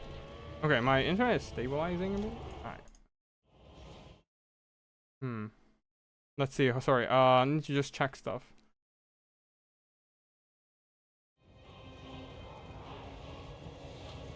Are we going?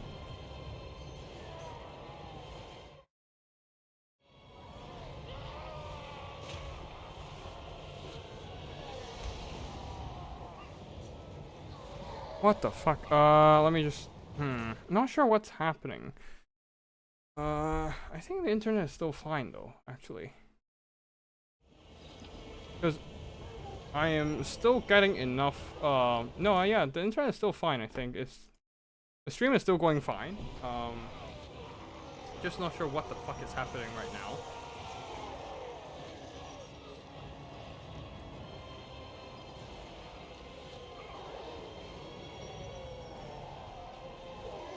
Okay, we seems to be getting some more speed back up. Yeah, I don't think my internet has been the issue. Yeah, no, my internet was definitely not having any issues. I was just streaming at the stable bitrate. No, okay. The internet was definitely not a problem. I think it's just connection over 3 different PCs. Yep, no, never mind. But yeah, we're gonna cast the 3rd game as a replay, and we'll be checking out some round 1 replays. Because obviously, if this happens again, it's gonna be pretty annoying. So for everyone involved, right? Like for the players themselves, for us watching the replay, watching the game, and yeah. So yeah, let's just hang on for the rest of this particular battle, and we will be checking out the last best of 3 as a replay form. While we wait for the best of 3 to finish, we will be checking out the replays instead. Anyways, Angels of Decay are coming over to chuck some explosions, death heads into the Angkor Raiders. Not that it matters anymore. It's just Tamarkan left against the rest of the Beastman army. The last of the Plogers got wrapped up by a swarm of Chaos Bones. Again, Chaos Bones, really good weapon strength, just not that much armor piercing compared to their base weapon strength. So not very effective against armor, but guess what doesn't have much armor? Plogers. So the Plogers here are just gonna get shredded by a sheer swarm of Chaos Bones, and yeah, it is just Angels of Decay and Tamarkan. I feel like we can conclude this battle for, or we're just gonna wait for Tamarkan to die, which might risk further lag. Yeah, my internet is stable. Because I actually forgot that I set the stream to a lower bit rate. So I see my internet streaming with less bit rate, and I was like, maybe it must be my internet lagging, right? No, it's not. The bit rate has been really stable at what I specified it to stream on. So the internet itself is fine. I think it's just the connection issues between three devices at the same time. But anyways, Angels of Decay took more damage. As soon as it dropped down trying to rout off the Angors, everything nearby just swarmed onto it, and it just took a bunch of damage.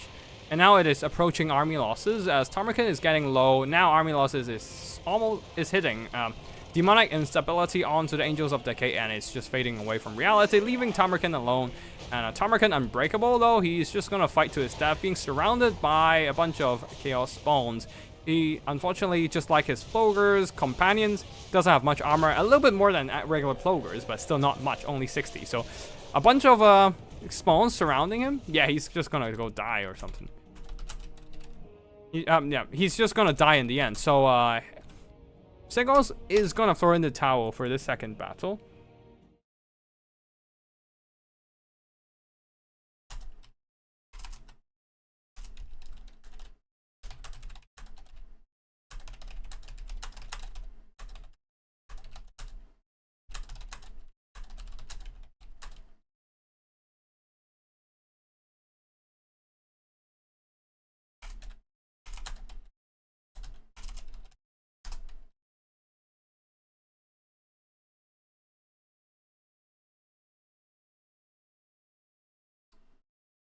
But yeah, overall, the battle itself, the Plogers, one did some really good damage, the other not so much, as it was, I believe these ones were the ones on the left flank, almost earning back their value, but not quite. They're being swarmed by the sheer amount of Chaos Bones around that side, and also Gorehurts, while the Nurgle infantry just got hacked down pretty hard by the anti-infantry bonus of the Gorehurts. Really nice choice from the Beastman infantry there, and Tamarkan, he suck. He did have some really good melee attack buffs onto his surrounding troops with the Black Cleaver, but yeah, it's he suck. He's too expensive and doesn't give enough utility to the rest of the army. And yeah, the very nice defenses from the Razor Gorehurt there, countering enemy Furies, but holy shit, these Gorehurts doing absolute work. They're shredding through all the HP of the Marauders, the Furies, and whatnot. So really good performance, and the spawns did some pretty good work as well, being an unbreakable anchor of the front line. Alright, cool. We are dropping out of this best of 3, just so the players can play the game by themselves.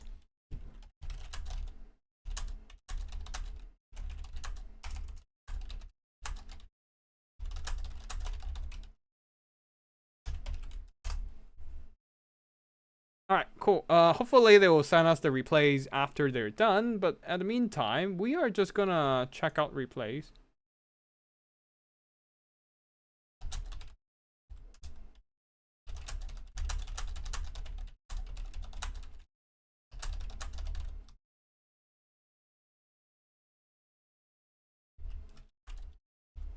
Let me just quickly...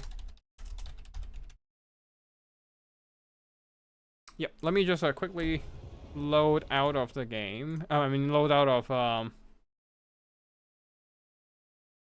Not load out of the game. Go into the download folders and get my replay files. That's what I need to do. Giphy or Gifson managed to send me a couple replays. Oh, I already got those replays. Okay, damn it. Yeah.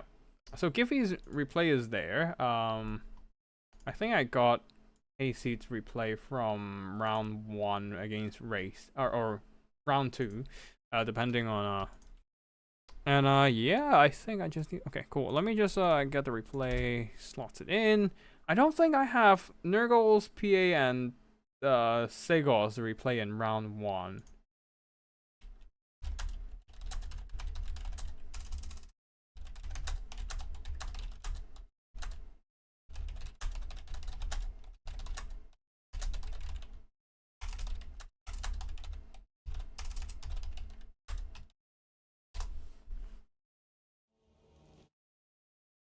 Okay, cool. No,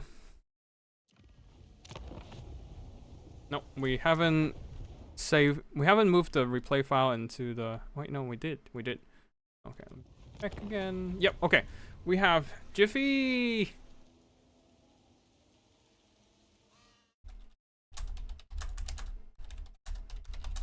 Okay, looks like we are not seeing Segos and Nurgle's PA since it was like a 2-minute short game. And Nurgle was going a bit too meme heavy on that one. Either ways, we are going in a... Okay. Changeling. Okay, interesting. Anyways, we have a few replay files right now. Hayseed versus Raze, and Jiffy against Sigos and Olaf, respectively. Let's just check Jiffy's first battle. This time, he's going Tinge up against Olaf the Moose. Olaf the Moose's Norscan army with a very kitey build. That is the Norscan Rohirrim almost. Other than that, actually, let me just keep the scoreboard up. So, because we are on 1-1 right now with the best of 3 between Segos and Hayseed, and we will be checking out their replay after they are done with the third game. Yeah, due to connection issues between all 3 devices, it seems that we have suffered some pretty heavy lag in our second game in the best of 3. Like, again, my internet is definitely fine. It's streaming around the same bit rate that I specified the software to do so. It's just probably like connecting all over the world is not great for the game server, and yeah, between 3 devices and a server, that's gonna be rough. So yeah, we are gonna drop out of that best of 3 for a bit and go into the replay files instead. Now for the battlefield here, we have Gifson or Giffy, depending on you're looking at the Discord name. Discord name is Gifson, I think. Let me check. Yeah, Gifson. And Discord name is Giffy versus Olaf the Moose. Now for Giffy here going for Tinge army with the Changeling. Let's see what the transformation is. Kazk the Befouled. The hell, this is the wild. This is absolutely a wild choice of a lord. Yeah, Kazk the Befouled is he's not exactly the greatest character. And yet you're spending all the money on the changeling to bring him? Interesting. Interesting. Now, for the rest of the army here, Cakes the Befouled / Changeling is supported by the Chaos Sorcerer of Tinge with a Metal Magic, Searing Doom, Plague of Rust, and Final Transmutation. Some very strong spells there. And behind them, a bunch of blue horrors, plus a couple halberd warriors. In the sky, some furies and screamers of Tinge. That's it. Oh, also Chaos Knights with lances of Tinge. So some very devastating charges for sure. On the other side of the battlefield, the Norskin going for a very mobile army here. A ton of Marauder Horsemen, Horsemasters, 6 Skirmishing Cavalry in total, and 2 Ice Wolves, 2 Skin Wolves. Are they armored? They are indeed armored. This helps a lot against Horror Firepower. And in this, guys, 2 Horror-causing monsters, Cold Voider, the Chaos Ice Dragon, Chaos Frost Dragon, plus a single Manticore. On the ground, leading the army, Wolfric the Wanderer with Lure of Boats and Hunter of Champions, plus a Lure of Death Shaman Sorcerer with only Spirit Leech. No Fate of Buna. Interesting indeed. Now let's just get the battle started. The Murder Horsemen will try to do some skirmishing, but they have roughly the same range as the Blue Horrors. So if they try to get close and fire, the Blue Horrors can fire back, and that is not exactly great for the Horsemen and Horsemaster. Either ways, they will have to attempt some skirmishing, maybe shooting into the Screamers, but Screamers not the greatest target to shoot at, since they are a flying target that has weird shifting hitboxes as they float around in the sky, and a lot of the Javelins won't be landing their shots. Still, Screamers super fragile, so they'll still be taking some pretty noticeable hits from the enemy firepower. Some nice jukes from the Cold Voider, dodging away from the Blue Horror firepower, but remember, Frost Dragons do have fire weaknesses, so this might not be great against a Tinge army with all these literal firepower. Literally firepower. Like, all these Warp Flames does cause damage, so does cause fire damage, so yeah, the Tinge army do have to be careful. A bit of kiting going on right now, as the Chaos Warriors are kind of being forgotten at the back line. Now they're moving up, and the Blue Horrors are moving a little bit out of place, so Norskin Ice Wolves are able to just jump onto the Blue Horrors. Norskin Skin Wolves are trying to help, but unfortunately a countercharge from the Chaos Knights of lances are just slamming them really hard. Even with their armor of 70, they can't really take the 80 charge bonus from the Chaos Knights with lances, so they're absolutely getting shredded by those Chaos Knights. The only respite they can receive is the regeneration healing, try to get their hit points back up, but they have taken substantial damage here, losing 6 models and a good chunk of their HP. Not doing a whole lot here, putting a dent in the Chaos Knights of Tinge HP bar. Oh, wait, what the hell are you doing? Why are you swarming them? Why are you swarming the Chaos Knights with Horsemen and Horsemasters? No! They're moving into the range of all these Blue Horrors, and the Horsemasters and Horsemen are taking a ton of damage. Not a ton, but noticeable damage, plus being dragged down in melee combat. Not exactly great stuff over here, and pretty noticeable losses for the Norskin army. Ice Wolves are being pushed off as well, but right now, I feel like Olaf is, for some reason, being overly aggressive with the skirmishing cavalry. I guess it's gonna be a very grindy battle here, but definitely, okay, this is not bad actually. This is not bad for the tournament purpose, because I didn't mention that if a battle gets too kitey, I might issue warnings or bans. And despite having such a kitey build, Olaf the Moose is going very aggressive, very scrappy, trying to use his mobility advantage here and isolate enemy Tinge elements here. Very nice battle actually. It's going to be quite long actually, now that I think about it, as they went on for took it out for quite a long time. So a lot of psycho charging. Like, every time the horsemen aren't just like coming in and out to and dancing around the edge of their range to skirmish enemy, but they're also trying really aggressively to run the enemy down. Skin Wolves managed to eliminate 1 unit of the Blue Horrors, but they're also stuck on the Chaos Warriors. And over here, Kaisk is, I was missing out this whole character fight, actually. Kaisk is dueling Warfric the Wanderer with Screamers, and all the Chaos Knights are just dedicating themselves into combat. But here comes a Final Transmutation, nuking the HP of all these single entities here. Manticore, Cold Voider, and even Warfric is getting hit by the upgraded Final Transmutation, taking a ton of damage, allowing Case or /Changeling here to push back the enemy. and plus a bolt of change, nuking the HP of the Cold Voider. And it seems that despite the kiting plays of the Norskin, Tinge is slowly turning the table as the Cold Voider is getting shut down and probably just gonna get chased off by the Screamers. A little bit of a weird ascending motion from the Screamers there.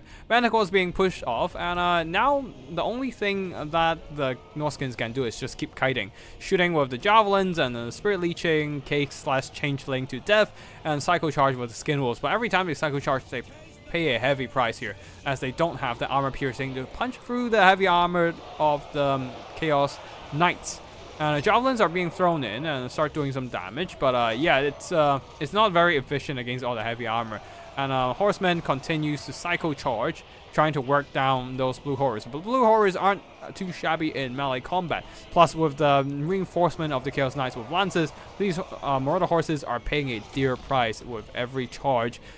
Skin Wolves are being pushed back, Norskin Ice Wolves being pushed back, multiple Skin Wolves are being pushed back actually, and it's down to the Marauder Horsemen. And Wolfric is returning, but with his tattered HP, even a Screamer charge can probably finish him off. Yep, there comes a Screamer. But Manticores are here to push them back, and also the Kill Sorcerer, the Shaman Sorcerer of Death. And I will do some fast forward here as the Tinge forces are being kited by the Norskin Horsemen. Ooh, is that another Final Transmutation? It is indeed, hitting the Shaman Sorcerer and the Feral Manticore. Now, not sure which one is getting targeted here. I think it's this Horseman, so or Horse Masters. So they need to move away from the single entities to avoid them being drained away by the Final Transmutation. And Wolfric will have to stay the hell away from any Tinge forces. Even a volley of nicely placed Blue Horror Fire can kill him right now. So yeah, things are definitely not looking good for the Norskin army here. As their HP is running, as everything is pretty much running low for them. The only hope for them is just keep kiting with the javelins and Psycho Charge. Oh, they're definitely actively engaging in Psycho Charge here, desperately trying to finish off those Tinge mobility. The Skin Wolves managed to get some HP back with their regeneration, and now jumping into combat once again with the support of the Norskin Ice Wolves, trying to finish off the Chaos Knights. But with Case/Changeling supporting, they're having a really tough time as the Chaos Knights are fighting to their last men. Down to the last 7 models and less than 300 HP. Damn, they have done their duty here. 1,600 gold worth of damage value. Definitely a lot of damage done throughout the battle. But yeah, that might just be it for the Chaos Knights for now. However, Tinge is still having a bit of lead in terms of balance of power here, since they do have some very healthy halberds, relatively healthy halberds. These ones even having full barrier. So every time, even if the Norskins are on point with their Psycho Charging, every time they engage in melee combat, they will still pay a heavy price. And we'll keep fast forwarding here, since we're in a bit of kite phase where the Norskins are engaging in the hacking rule by fighting the Chaos Sorcerer Tinge with Metal Magic. Case finally being drained down by Spirit Leeches, and now the Murder Horses can surround the Case and start chasing down or cutting down this Norskin enemy. And now with Changeling/Case dead, maybe perhaps Norskin has a chance of pulling this back, as these Chaos Warriors of Tinge are running around a bit headlessly and being picked off by the Murder Horses, being swarmed by those mobility. Now the Tinge Sorcerer is being targeted by the Spirit Leech, and Murder Horses continues to Psycho Charge, but the problem is every time they Psycho Charge, they are paying a dear price among these armored halberds, while they themselves are not doing too much damage against the heavy armor. The Shaman Sorcerer of Death is definitely just trying to hunt down those halberds here, but wait, for some reason Tinge is ahead on balance of power. Oh, that's why.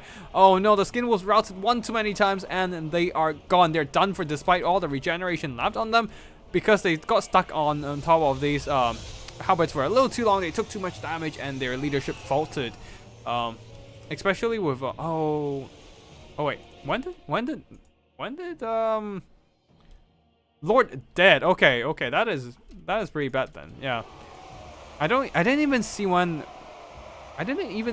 did we might have to check this replay again. I didn't even see when did when the Wolfric died. So yeah, it's both sides having their lords dead. It's a permanent debuff on both of their leadership, but yeah, the Norscan forces are still hunting down the remaining routed halberds, though the halberds temporarily came back and just fought off the mortar horses, and then it's just going to be army losses here as the mortar horses attempting more psycho charging, but it just doesn't work out against these heavily armed halberds. Let us just jump into this replay one more time. It is a very scrappy game indeed, with very nice kiting from all of the moves. A little bit kitey, but I feel like despite having such a kitey army, all of the moves was playing really aggressively with their skirmishing cavalry. So I think it's still fine, despite me saying no pushing the attacking rule and all that. But yeah, I think it's still a pretty good game overall, as the Norscans are definitely playing aggressively and making it a relatively fun and interactive game despite the kiting. Okay, so Case is constantly getting spirit leeched. A bit spell kiting, but the Norscan skirmishing cavalry are moving into position to surround the siege forces and also engaging into some psycho charging. Though they did pay a dear price with those psycho charges. We'll go into a full speed fast forward. Over here, yeah, the Norscan skirmishing cavalry took up quite a bit of damage, and including the Norscan ice wolves as well. But they did some pretty good work picking off some blue horrors here and there. Cold Warrior probably should have aimed all their breath attacks against the Chaos Warriors, which I think they did. And over here, oh, okay, that's what happened. Case and Wolfric the Wanderer decided to pick a fight against each other, and they were duking it out. Duking it out indeed. Case, though, both sides having that melee debuffs over here.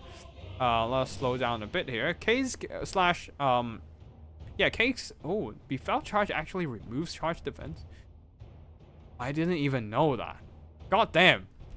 That makes him a really good lord, like good character to support support charges. Interesting. Anyways, Case does have the wait, where's his sword? Oh, he doesn't have items. He has abilities but no items. Okay, never mind.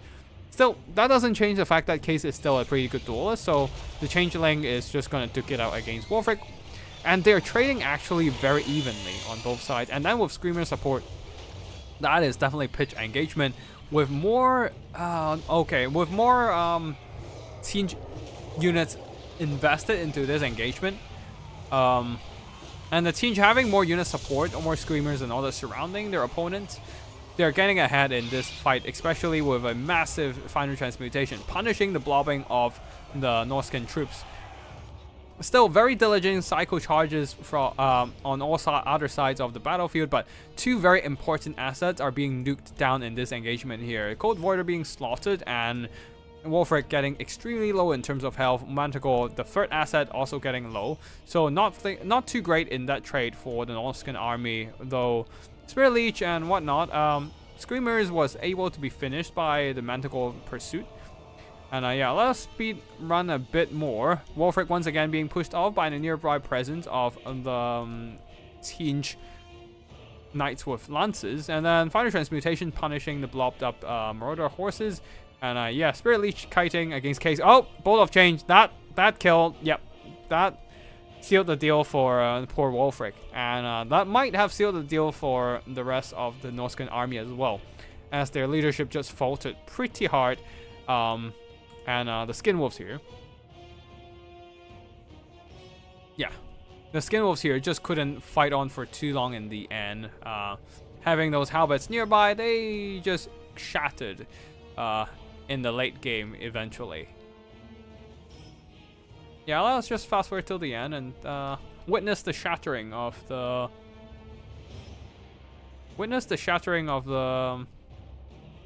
Skin Wolves, I suppose. Yeah, Psycho Charges coming in. The Skin Wolves are returning with a bit of healing and all that. But they do still suffer from those leadership debuffs of Lord Dead, so that was not great. Now they're trying to charge and isolate the Chaos Sorcerer of Tinge, but yeah, they're just losing more and more support as time goes by. And yeah, they're trying to charge the Teen Sorcerer, and but they are just getting routed, and then they're charging in again. But that's what happened. One Marauder Horseman routed, and then that led to a chain route of the second Skin Wolf, and then a chain route of a third Skin Wolf. And because they routed twice before, this is a third route, and they completely shattered, despite still having quite a bit of health left. And that was a very unfortunate loss for.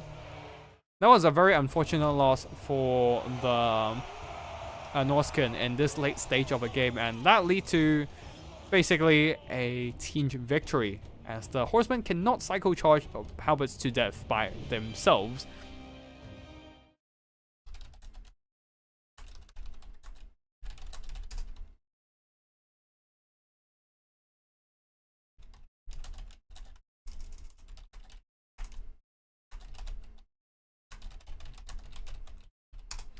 All of the moves. I think if I just hide Wolfric in the forest, I might also have pulled it out. Yeah, that would have worked, but it's relatively, you don't usually remember that there's a map-wide Lord sniping ability called Bolt of Change when you're playing in the game, because not every army has this kind of army ability. Just change. Just the demons have this. Just the demons and the Ogre Kingdoms have this kind of charged up ability, right? So yeah, it's almost like as if only factions with very active gods can enjoy this kind of like active army ability, actually. But yeah, either ways, yeah, it's you don't usually remember there's a map-wide sniping ability that can hit you anywhere as long as your unit is visible. So I don't think that's a major thing. Only got out one bolt and one breath out, which was super rough. Yeah, a second bolt would be really crucial in killing those halberds. But yeah, if you just hide Wolfric in the forest, might have pulled it out for sure.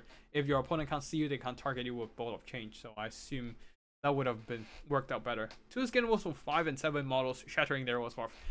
Absolutely. They could have, if their leadership held on without the Lord Dead debuff, they could have probably won it by psycho charging and all that. But yeah, overall, very nice, aggressive, scrappy psycho charging from Olaf the Moose. I thought, looking at the army, I was worried this would be a really kitey battle, but no, it was a very interactive battle with a lot of back and forth with the psycho charging and aggressive use of skirmishing cavalry. But in the end, the lances, cavalry, and halberds plus screamers carried the day quite a bit. Oh, actually, the final transmutation was key here. Draining away the health of that one key engagement against the Cold Voider, Manticore, and Wolfric. That is a 3-for-1 final transmutation, and some other supporting units doing a lot of damage in the process. 2,300 gold worth of damage value just from those final transmutations. That was quite nasty stuff. Also, Case/Changeling did some pretty good damage overall. And yeah, that's it for the first replay of today. Now we are going into the best of 3. The third best of 3 of today. Between Hayseed and Sigos. Finally, they have completed their best of 3, but after this, I need to grab a quick snack since it's like almost 8 and I have not had dinner yet. So yeah, I just need to grab a quick snack and then I can keep casting the rest of replays. But yeah, okay. Actually, let me just quickly hydrate myself. Crash the replay for a bit. Beastmen versus Nurgle. Final battle. Taurox the Brass Bull versus a Great and Clean One. This is gonna be interesting. 2 massive monsters clashing, and also on top of that, a Gorgon with a lot of Gore Herds and Razor Gore chariots. What is this? What am I looking at? This makes no sense at all with this build, but we shall see what happens. We shall see. We shall see indeed. But yeah, let us slow down the game for a bit of a army build. What the fuck? Okay, so a lot of Vanguard deployment. I think Angor Spears in the front line mixed in with Goreherds. Goreherds like the center of the front line with the Spearmen on the flank. And then we have some Razor Gore Chariots. And, the Goreherds are very heavily deployed on the right flank. And Spell support, we have a Brave Shaman of Wild with a Razor, a Tuskor Chariot, I believe. And then we have Taurox the Brass Bull leading the army, Razorgore Chariot as, well, the Chariot. Mobility and all that. I think we talked about it already. Yep. Where is the mobility? We have some Chaos Warhounds in the forest as well. That's it for the... Oh, of course, Taurox the Brass Bull. Let's see what he is coming with. Slaughter's Call. Every single bull have this ability, if I remember correctly. Brass Bull also having that damage resistance and melee defense, making him a lot tanky, but no damage buffs, I think, other than... yeah, okay, never mind. Slaughter's Call and Blood Greed both boost his damage. Anyways, for the Nurgle army here, we have also very melee-centric frontline. Forsaken, no doubt trying to use their armor to absorb the damage from the Gorehurts, while at the same time having great damage dealing profile and poison attacks. They can just smash those Gorehurts. Other than that, some Nurglings for some additional bodies and Pestigors at the back line there. In the skies, Angels of Decay and Furies. Very standard stuff there. One of the Furies already making short work of the Chaos Warhounds. And what is the great... oh, no, that's not a great and clean one. That's Kugav the Plague Father. I mixed up their portraits. Holy shit. Yeah, Kugav, this is going to be deadly. Because either the Beastmen will be smashed by the explosions, or they're just gonna try to fight him in melee and get drained down by the Mortis Engine effect. Coming in with Fleshy Abundance and Stream of Corruption, he's gonna do some really effective damage here, for sure. And yeah, Pestilence Decay, yeah, that is gonna be deadly. Slime Trail as well, lowering the melee damage potential of surrounding units. And yeah, Forsaken now trading really well into Gorehurts. Gorehurts are absolutely getting smashed, especially these ones getting shot by Kugav early and now being swarmed by Furies. Yeah, the key here, oh yeah, of course, Gorgon would be really key here to take down the Kugav Plague Father. And yeah, the key here is really whether the Beastman can take down Kugav Plague Father. He is one tough customer for sure, and on top of that, nothing is there to counteract the Angels of Decay, which is a very nasty situation for the Beastmen. All they can do is just absorb all the damage from the Dev's Head, can't do anything in return. Though the Forsaken right now is getting smashed pretty hard by the Razorgore Chariot. Really nice use of the Chariot mobility here. And we've been seeing some really good Chariot play in today's game so far. Look at the Razorgores just plowing straight through those Pestigors and Forsaken. Though not doing a whole lot of damage, 200 something damage on that one charge, not bad I guess. And now the Razorgores are able to freely chase down those routed Pestigors, though the Gorgon are taking more and more damage from the deadly Death's Head of the Angels of Decay. This is not great. Even if they're fighting in the forest, the Gorgon is just taking a lot of damage as he's just that big and the tree is not helping him to block shots. Gorehurts are faltering in the front line as well, being smashed by a combination of Forsaken and Pestigors, though Taurox the Brass Bull is trying really hard to hack down Kugav Plague Father, also the Gorgon as well. But so far they're only doing pretty meh damage to Kugav, despite 2.5 minutes into combat. And the Gorgon is already on the verge of death. He's not going to come back. The Dev's Head are just going to finish him off. While the rest of the Beastmen infantry are faltering as well, being pushed back by those Forsaken and Nurglings and Chaos Furies combined. So the lack of armor piercing really is hurting them hard in this situation. And then a few more shots from the Dev's Head. There goes the Gorgon. There goes the only self-healing unit of the Beastmen army. Taurox is still duking it out with Kugav though. And here comes the Traitorkin, I believe, covering both Kugav and the Angels of Decay. Now the Angels of Decay definitely should start shooting at the Brave Shaman of Wild and eliminate the Beastmen. Spell support. Kugav is still trying to duke it out against Kugav. Kugav is still above half health, and I don't think I've seen them using Fleshy Abundance so far. Yeah, this is really bad. Taurox has really bad stats for a supposed duelist. Yeah.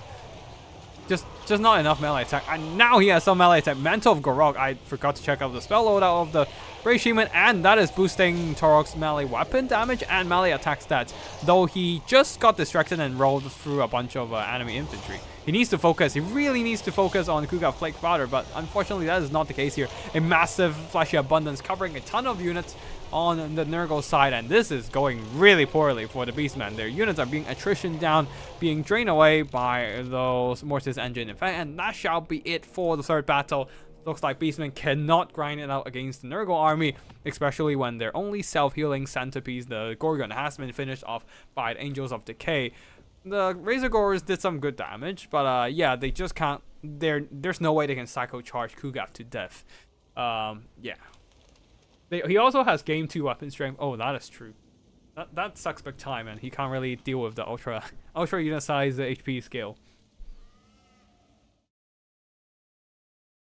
And yeah, looks like a very sound victory for the Nurgle army here, as the the Goreherds really struggled against the combination of Forsaken and Furies and Nurglings. Mostly just Forsaken, really. They just don't have that armor piercing to punch through the armor of the Forsaken mod. The Forsaken themselves have really good aggressive attack stats to beat down these Goreherds.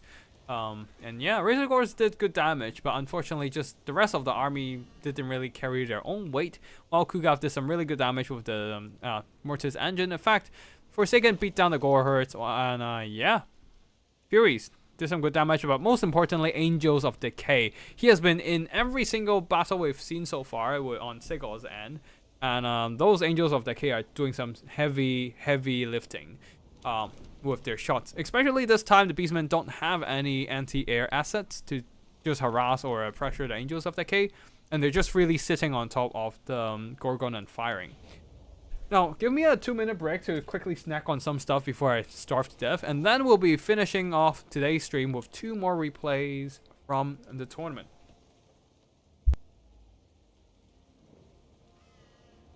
Oh, actually, before that, let's just a big congrats to Sigos for winning today's tournament with Nurgle, and Nurgle not being a meta faction, definitely a GG today here. Not being a meta faction at all, beating down an A, even S tier faction perhaps of Beastmen. Definitely a solid job. Of course, everyone also props to everyone for bringing relatively meme armies or playing aggressively with their even rather meta armies here, making the tournament rather fun and yeah, just fun to watch. More interactive battles and more stuff going on in each game. And yeah, good game to everyone, and congratulations to Seagulls for winning in today's tournament. I'll be planning more meme tournaments for the rest of the month, I believe.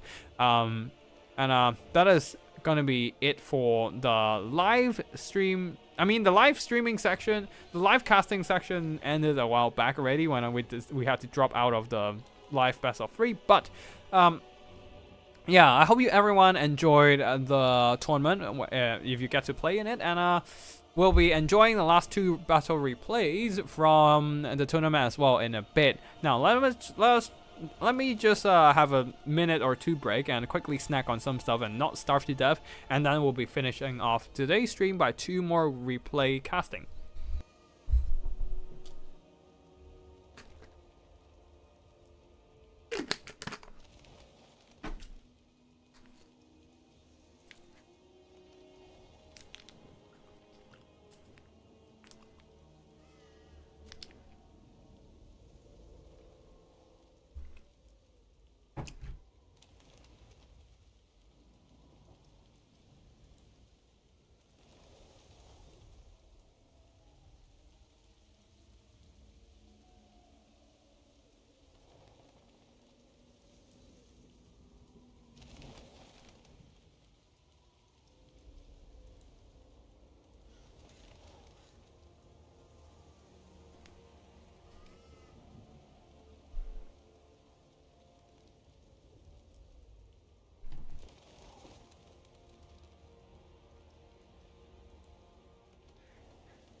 Alright, I'm back.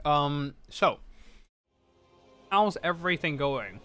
I was surprised by how little damage my Angkor Raiders did to the like drones in the first 2 matches. Is their accuracy just too low?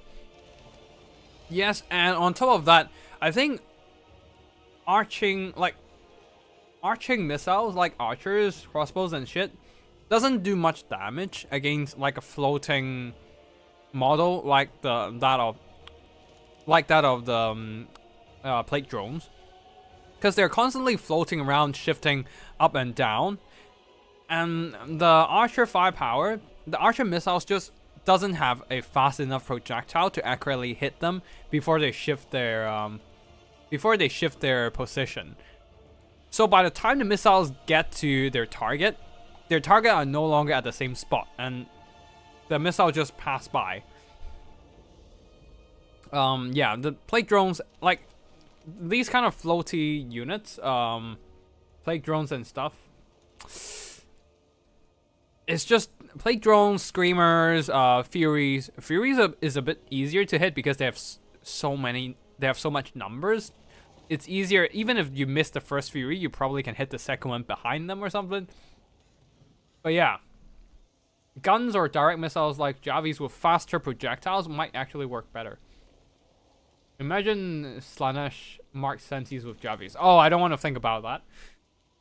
Slanesh is kitey, like Slanesh is fast and mobile enough. I don't need them to become a kitey faction. Please don't get that. please don't bring that up. Anyways, we have 2 more replays. This one's Jiffies versus Siggles, and then we have a Hayseed versus Race. Let's go for Hayseed versus Race first. This is a round 2, or this is a preliminary round battle. Hayseed going for Beastman with Malagor a little bit. Okay, definitely not a meta army here. And Ogre Kingdom's also going for a heavy Ogre Rush with some Gorgers. God damn. Don't usually see them, but I guess that's something. Wait, Hayseed going for, once again, Malagor? Oh, I think he's going for a similar army, like what we've seen earlier. Okay, so Malagor, the Dark Omen, Gorbul, and, yeah, Gorbul with, Gorbul with just Heroic Killing Blow, and, Slaughter Skull, Blood Greed, standard bull stuff. And then the front line of Bestigors and a ton of spears, and Razorgore Hurt. Once again, not bringing Senegors and just bringing Razorgores.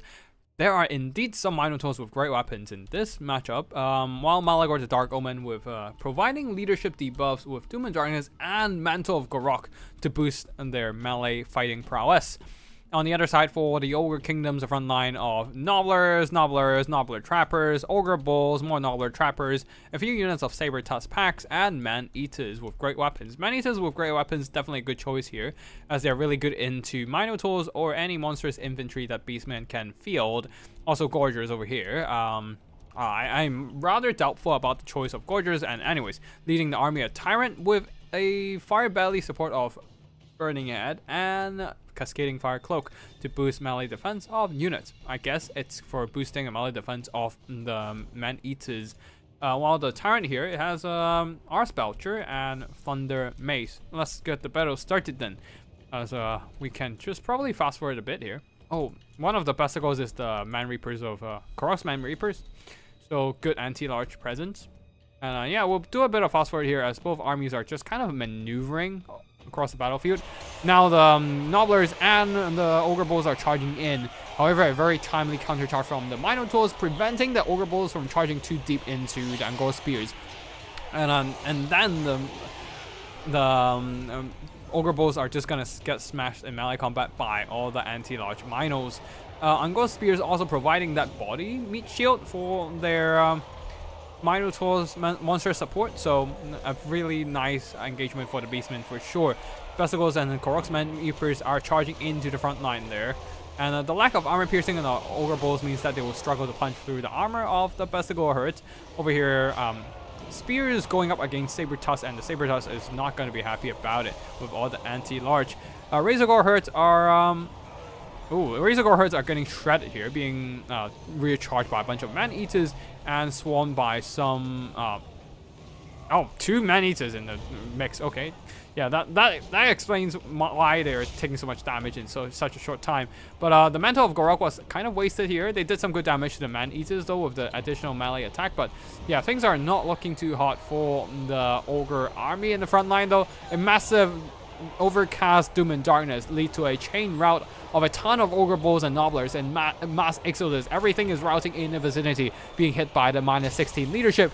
Ogre Bulls are routing, the Nobblers are routing, the terror of the fear of the Guard Bull is coming in quite handy.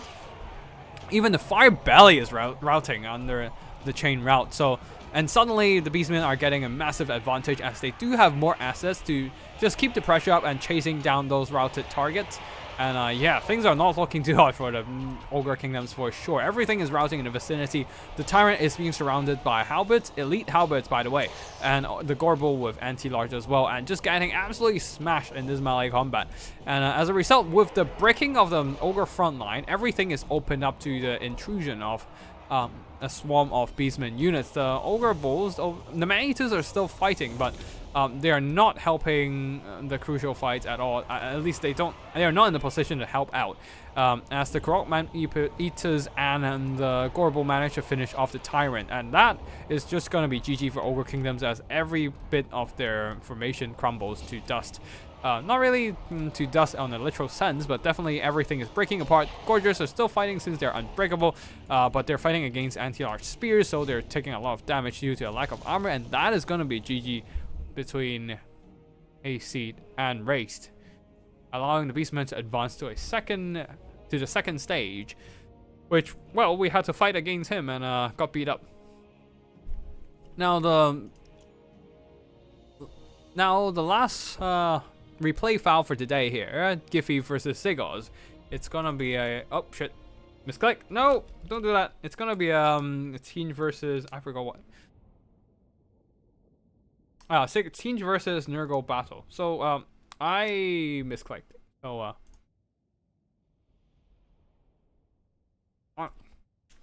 excuse me. Just having a quick snack here as we switch replays and load. And the quick snacks is spicy, so yeah, that made me almost cough. But anyways, one last replay between Tinge and Nurgle here. And yeah, let's see what happens. I do wonder what changeling is in this battle. David, Tinge of Santagors mostly because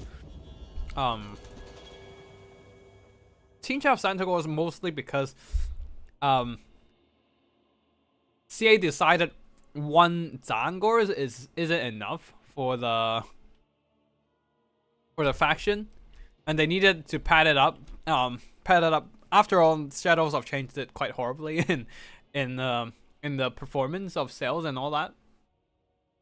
So they have to, and also just in terms of like reputation of CA as well. So they have to pad up Tinge, which is why they dropped Santa Claus in there to just urgently add another unit to the DLC. I don't think that Tinge Santa Claus was planned for the faction, so it is unlikely.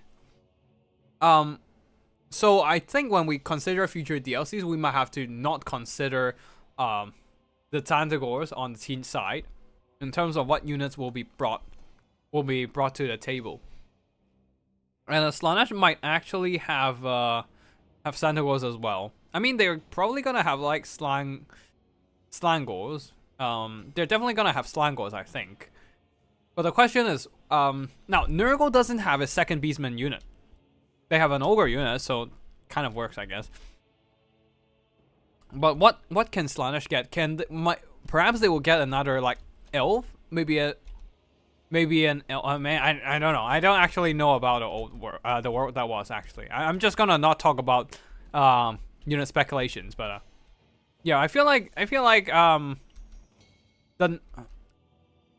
the special units on the Slaanesh roster will be quite interesting, but I'm not looking forward to a Sandagal with throwing axes or javelins on the Slaanesh DLC. Now for the army builds here, we have the teen side of Giphy. For the front line, we have a bunch of blue horrors of Tinge, and then a second line of flamers of Tinge. I haven't seen these guys in a while. And leading the army, Changeling as the Tamarkin the Maggot Lord. What the fuck? what is up with Giphy and transforming into the Thrones of Decay DLC characters? Specifically Nurgle characters, not Nurgle characters of the Thrones of Decay DLC. Anyway, supported by he is supported by Akol. It's a bit of a Footlord support, just to fight alongside Tamarkin, and also he is a self-healing duelist. And then Chaos Sorcerer of Metal with Final Transmutation and Searing Doom. A ton of Sentinels of Tinge here. I mean, not a ton, but two. Two Furies of Tinge, and on the other side of the battlefield for the Nurgle army. It's gonna be a Nurgle Lord versus Nurgle Lord battle here. Pesticle in the front line with a Chaos Sorcerer Lord of Nurgle of Death with Spirit Leech and Fate of Buna. Mobility support are 2 units of Chaos Knights of Nurgle, a bunch of Nurglings in the skies, and we have some Chaos Furies scattered all over the battlefield, and the Angels of Decay. Once again, Angels of Decay on the field between the two players. I believe that is it for the army builds here. And just saying, I don't have the replay in the first round between Sigur's Nurgle versus Lizardman of Nurgle's PA, but I would tend to believe Sigur's decided to bring Angels of Decay as well. Considering he brought those flying cavalry every single battle today. And yeah, so battle begins. Pesticle is charging forth while Changeling transforming into Tamarkin, trying to establish dominance on the battlefield by being the biggest and fattest Nurgle unit model on the field. Anyways, Pesticles will be fired upon by blue horrors. They will be taking some damage, but they do have that 25% missile resistance, mitigate quite a bit of that incoming damage from both the flamers and the blue horrors. And the flamers, despite unleashing a torrent of fire into the enemy targets, they are not doing that much damage. Perhaps they should start aiming at the enemy cavalry instead of the infantry. But yeah, the Pesticles should handily beat up the blue horrors, and the Chaos Sorcerer Lord of Nurgle will try to come in and disrupt those flamers from firing. Furies also maneuvering in, getting the charge on the Sentinels of Tinge, trying to swarm those enemy units, and now these flamers are being shut down by the Furies as well. This is not looking too hot for the Tinge army for sure, as their missile assets are getting compromised pretty significantly. And yeah, Furies are getting hacked down by the Sentinels of Tinge, which is not great, but there are more Furies to come in, and on top of that, flanking charge from the Chaos Knight of Nurgle. This is going to be quite devastating. Some of the blue horrors are faltering already, though 8 code plus the blue horrors managed to beat back 1 unit of Pesticles. Blue horrors, these ones are turning around to fire in. However, that is not enough to save the flamers. They're able to do some damage to the Furies, but that's about it. While the Chaos Sorcerer of Tinge of Metal is trying to duel the Chaos Sorcerer Lord of Metal, but realizing he doesn't have the passive heal like the Chaos Sorcerer Lord of Nurgle, he is just going to back off, wait for Tamarkin to do the job. Overall, it seems like the Nurgle army is commanding a pretty dominating position on the field, since their mobile assets are able to shut down all those Tinge missiles. The flamers are basically gone. Yeah, both flamers are eliminated from the field by all those Furies and the Chaos Knights of Nurgle, and then the blue horrors are also getting swarmed by the enemy cavalry and infantry alike. Hammer and anvil from the Pesticles and the Chaos Knights as well. The hammering of the Furies are coming in to just swarm these blue horse position, and that's probably gonna be it. Tamarkin is gonna be tanky and just hold out till he dies, but he is just gonna be like, Tamarkin is tanky of course, and then Akol is holding on with healing, but it is just a matter of time before they are getting attrition down by those Nurgle units. And that is it for the last replay of today, and that is it for today's game, for today's tournament. For both the live casting section and the replay section, I need to turn off the scoreboard, but yeah, GG to everyone who played in the tournament. I'm really glad everyone showed up to the battlefield and have some pretty good scrappy fun games for today. I'll try to plan out some meme tournaments for next week and see what happens, but for now that is going to be it. Let's check out the army performances, and that will be the end of tonight. And yeah, for the army performances here, the tentacles didn't do that much damage. Being attacked by a ton of Furies didn't really get the charge anywhere. And the Teen Furies did some okay damage, but that's about it. Blue Horrors tried to hold their ground, but that was not enough, not even close to enough to win against the Nurgle Mobility Rush.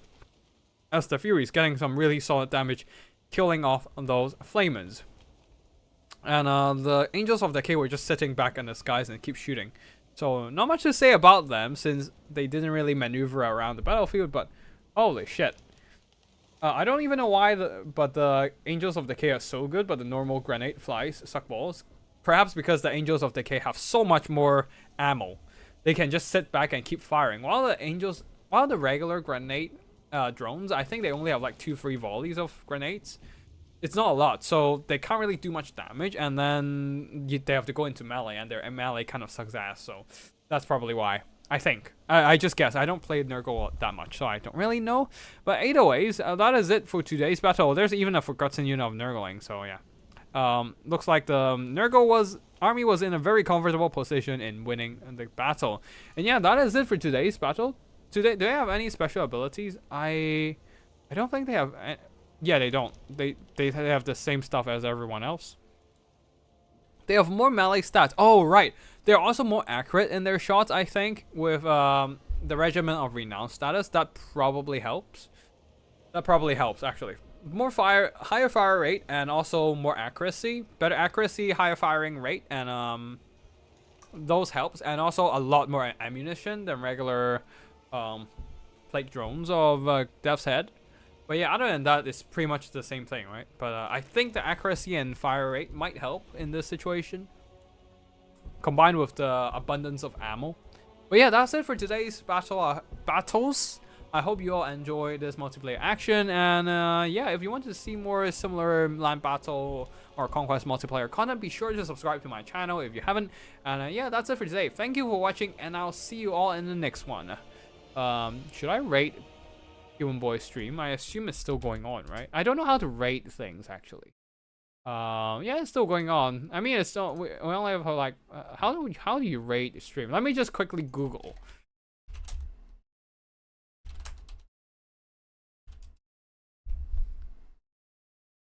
YouTube live redirect. Let me just go to the live tab. Hover over to the live. What is it? Oh, live tab. Oh, live tab.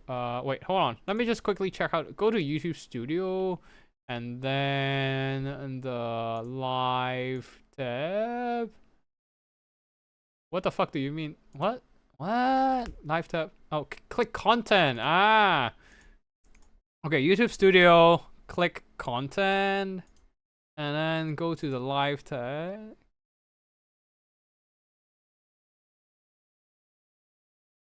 Hover over to the video you want to redirect from, and then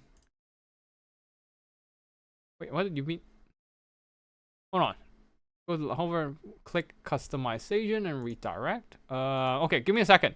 Give me a second. I want to try and redirect this to oh yeah, redirect. Cool. Redirect it to Human Boy stream.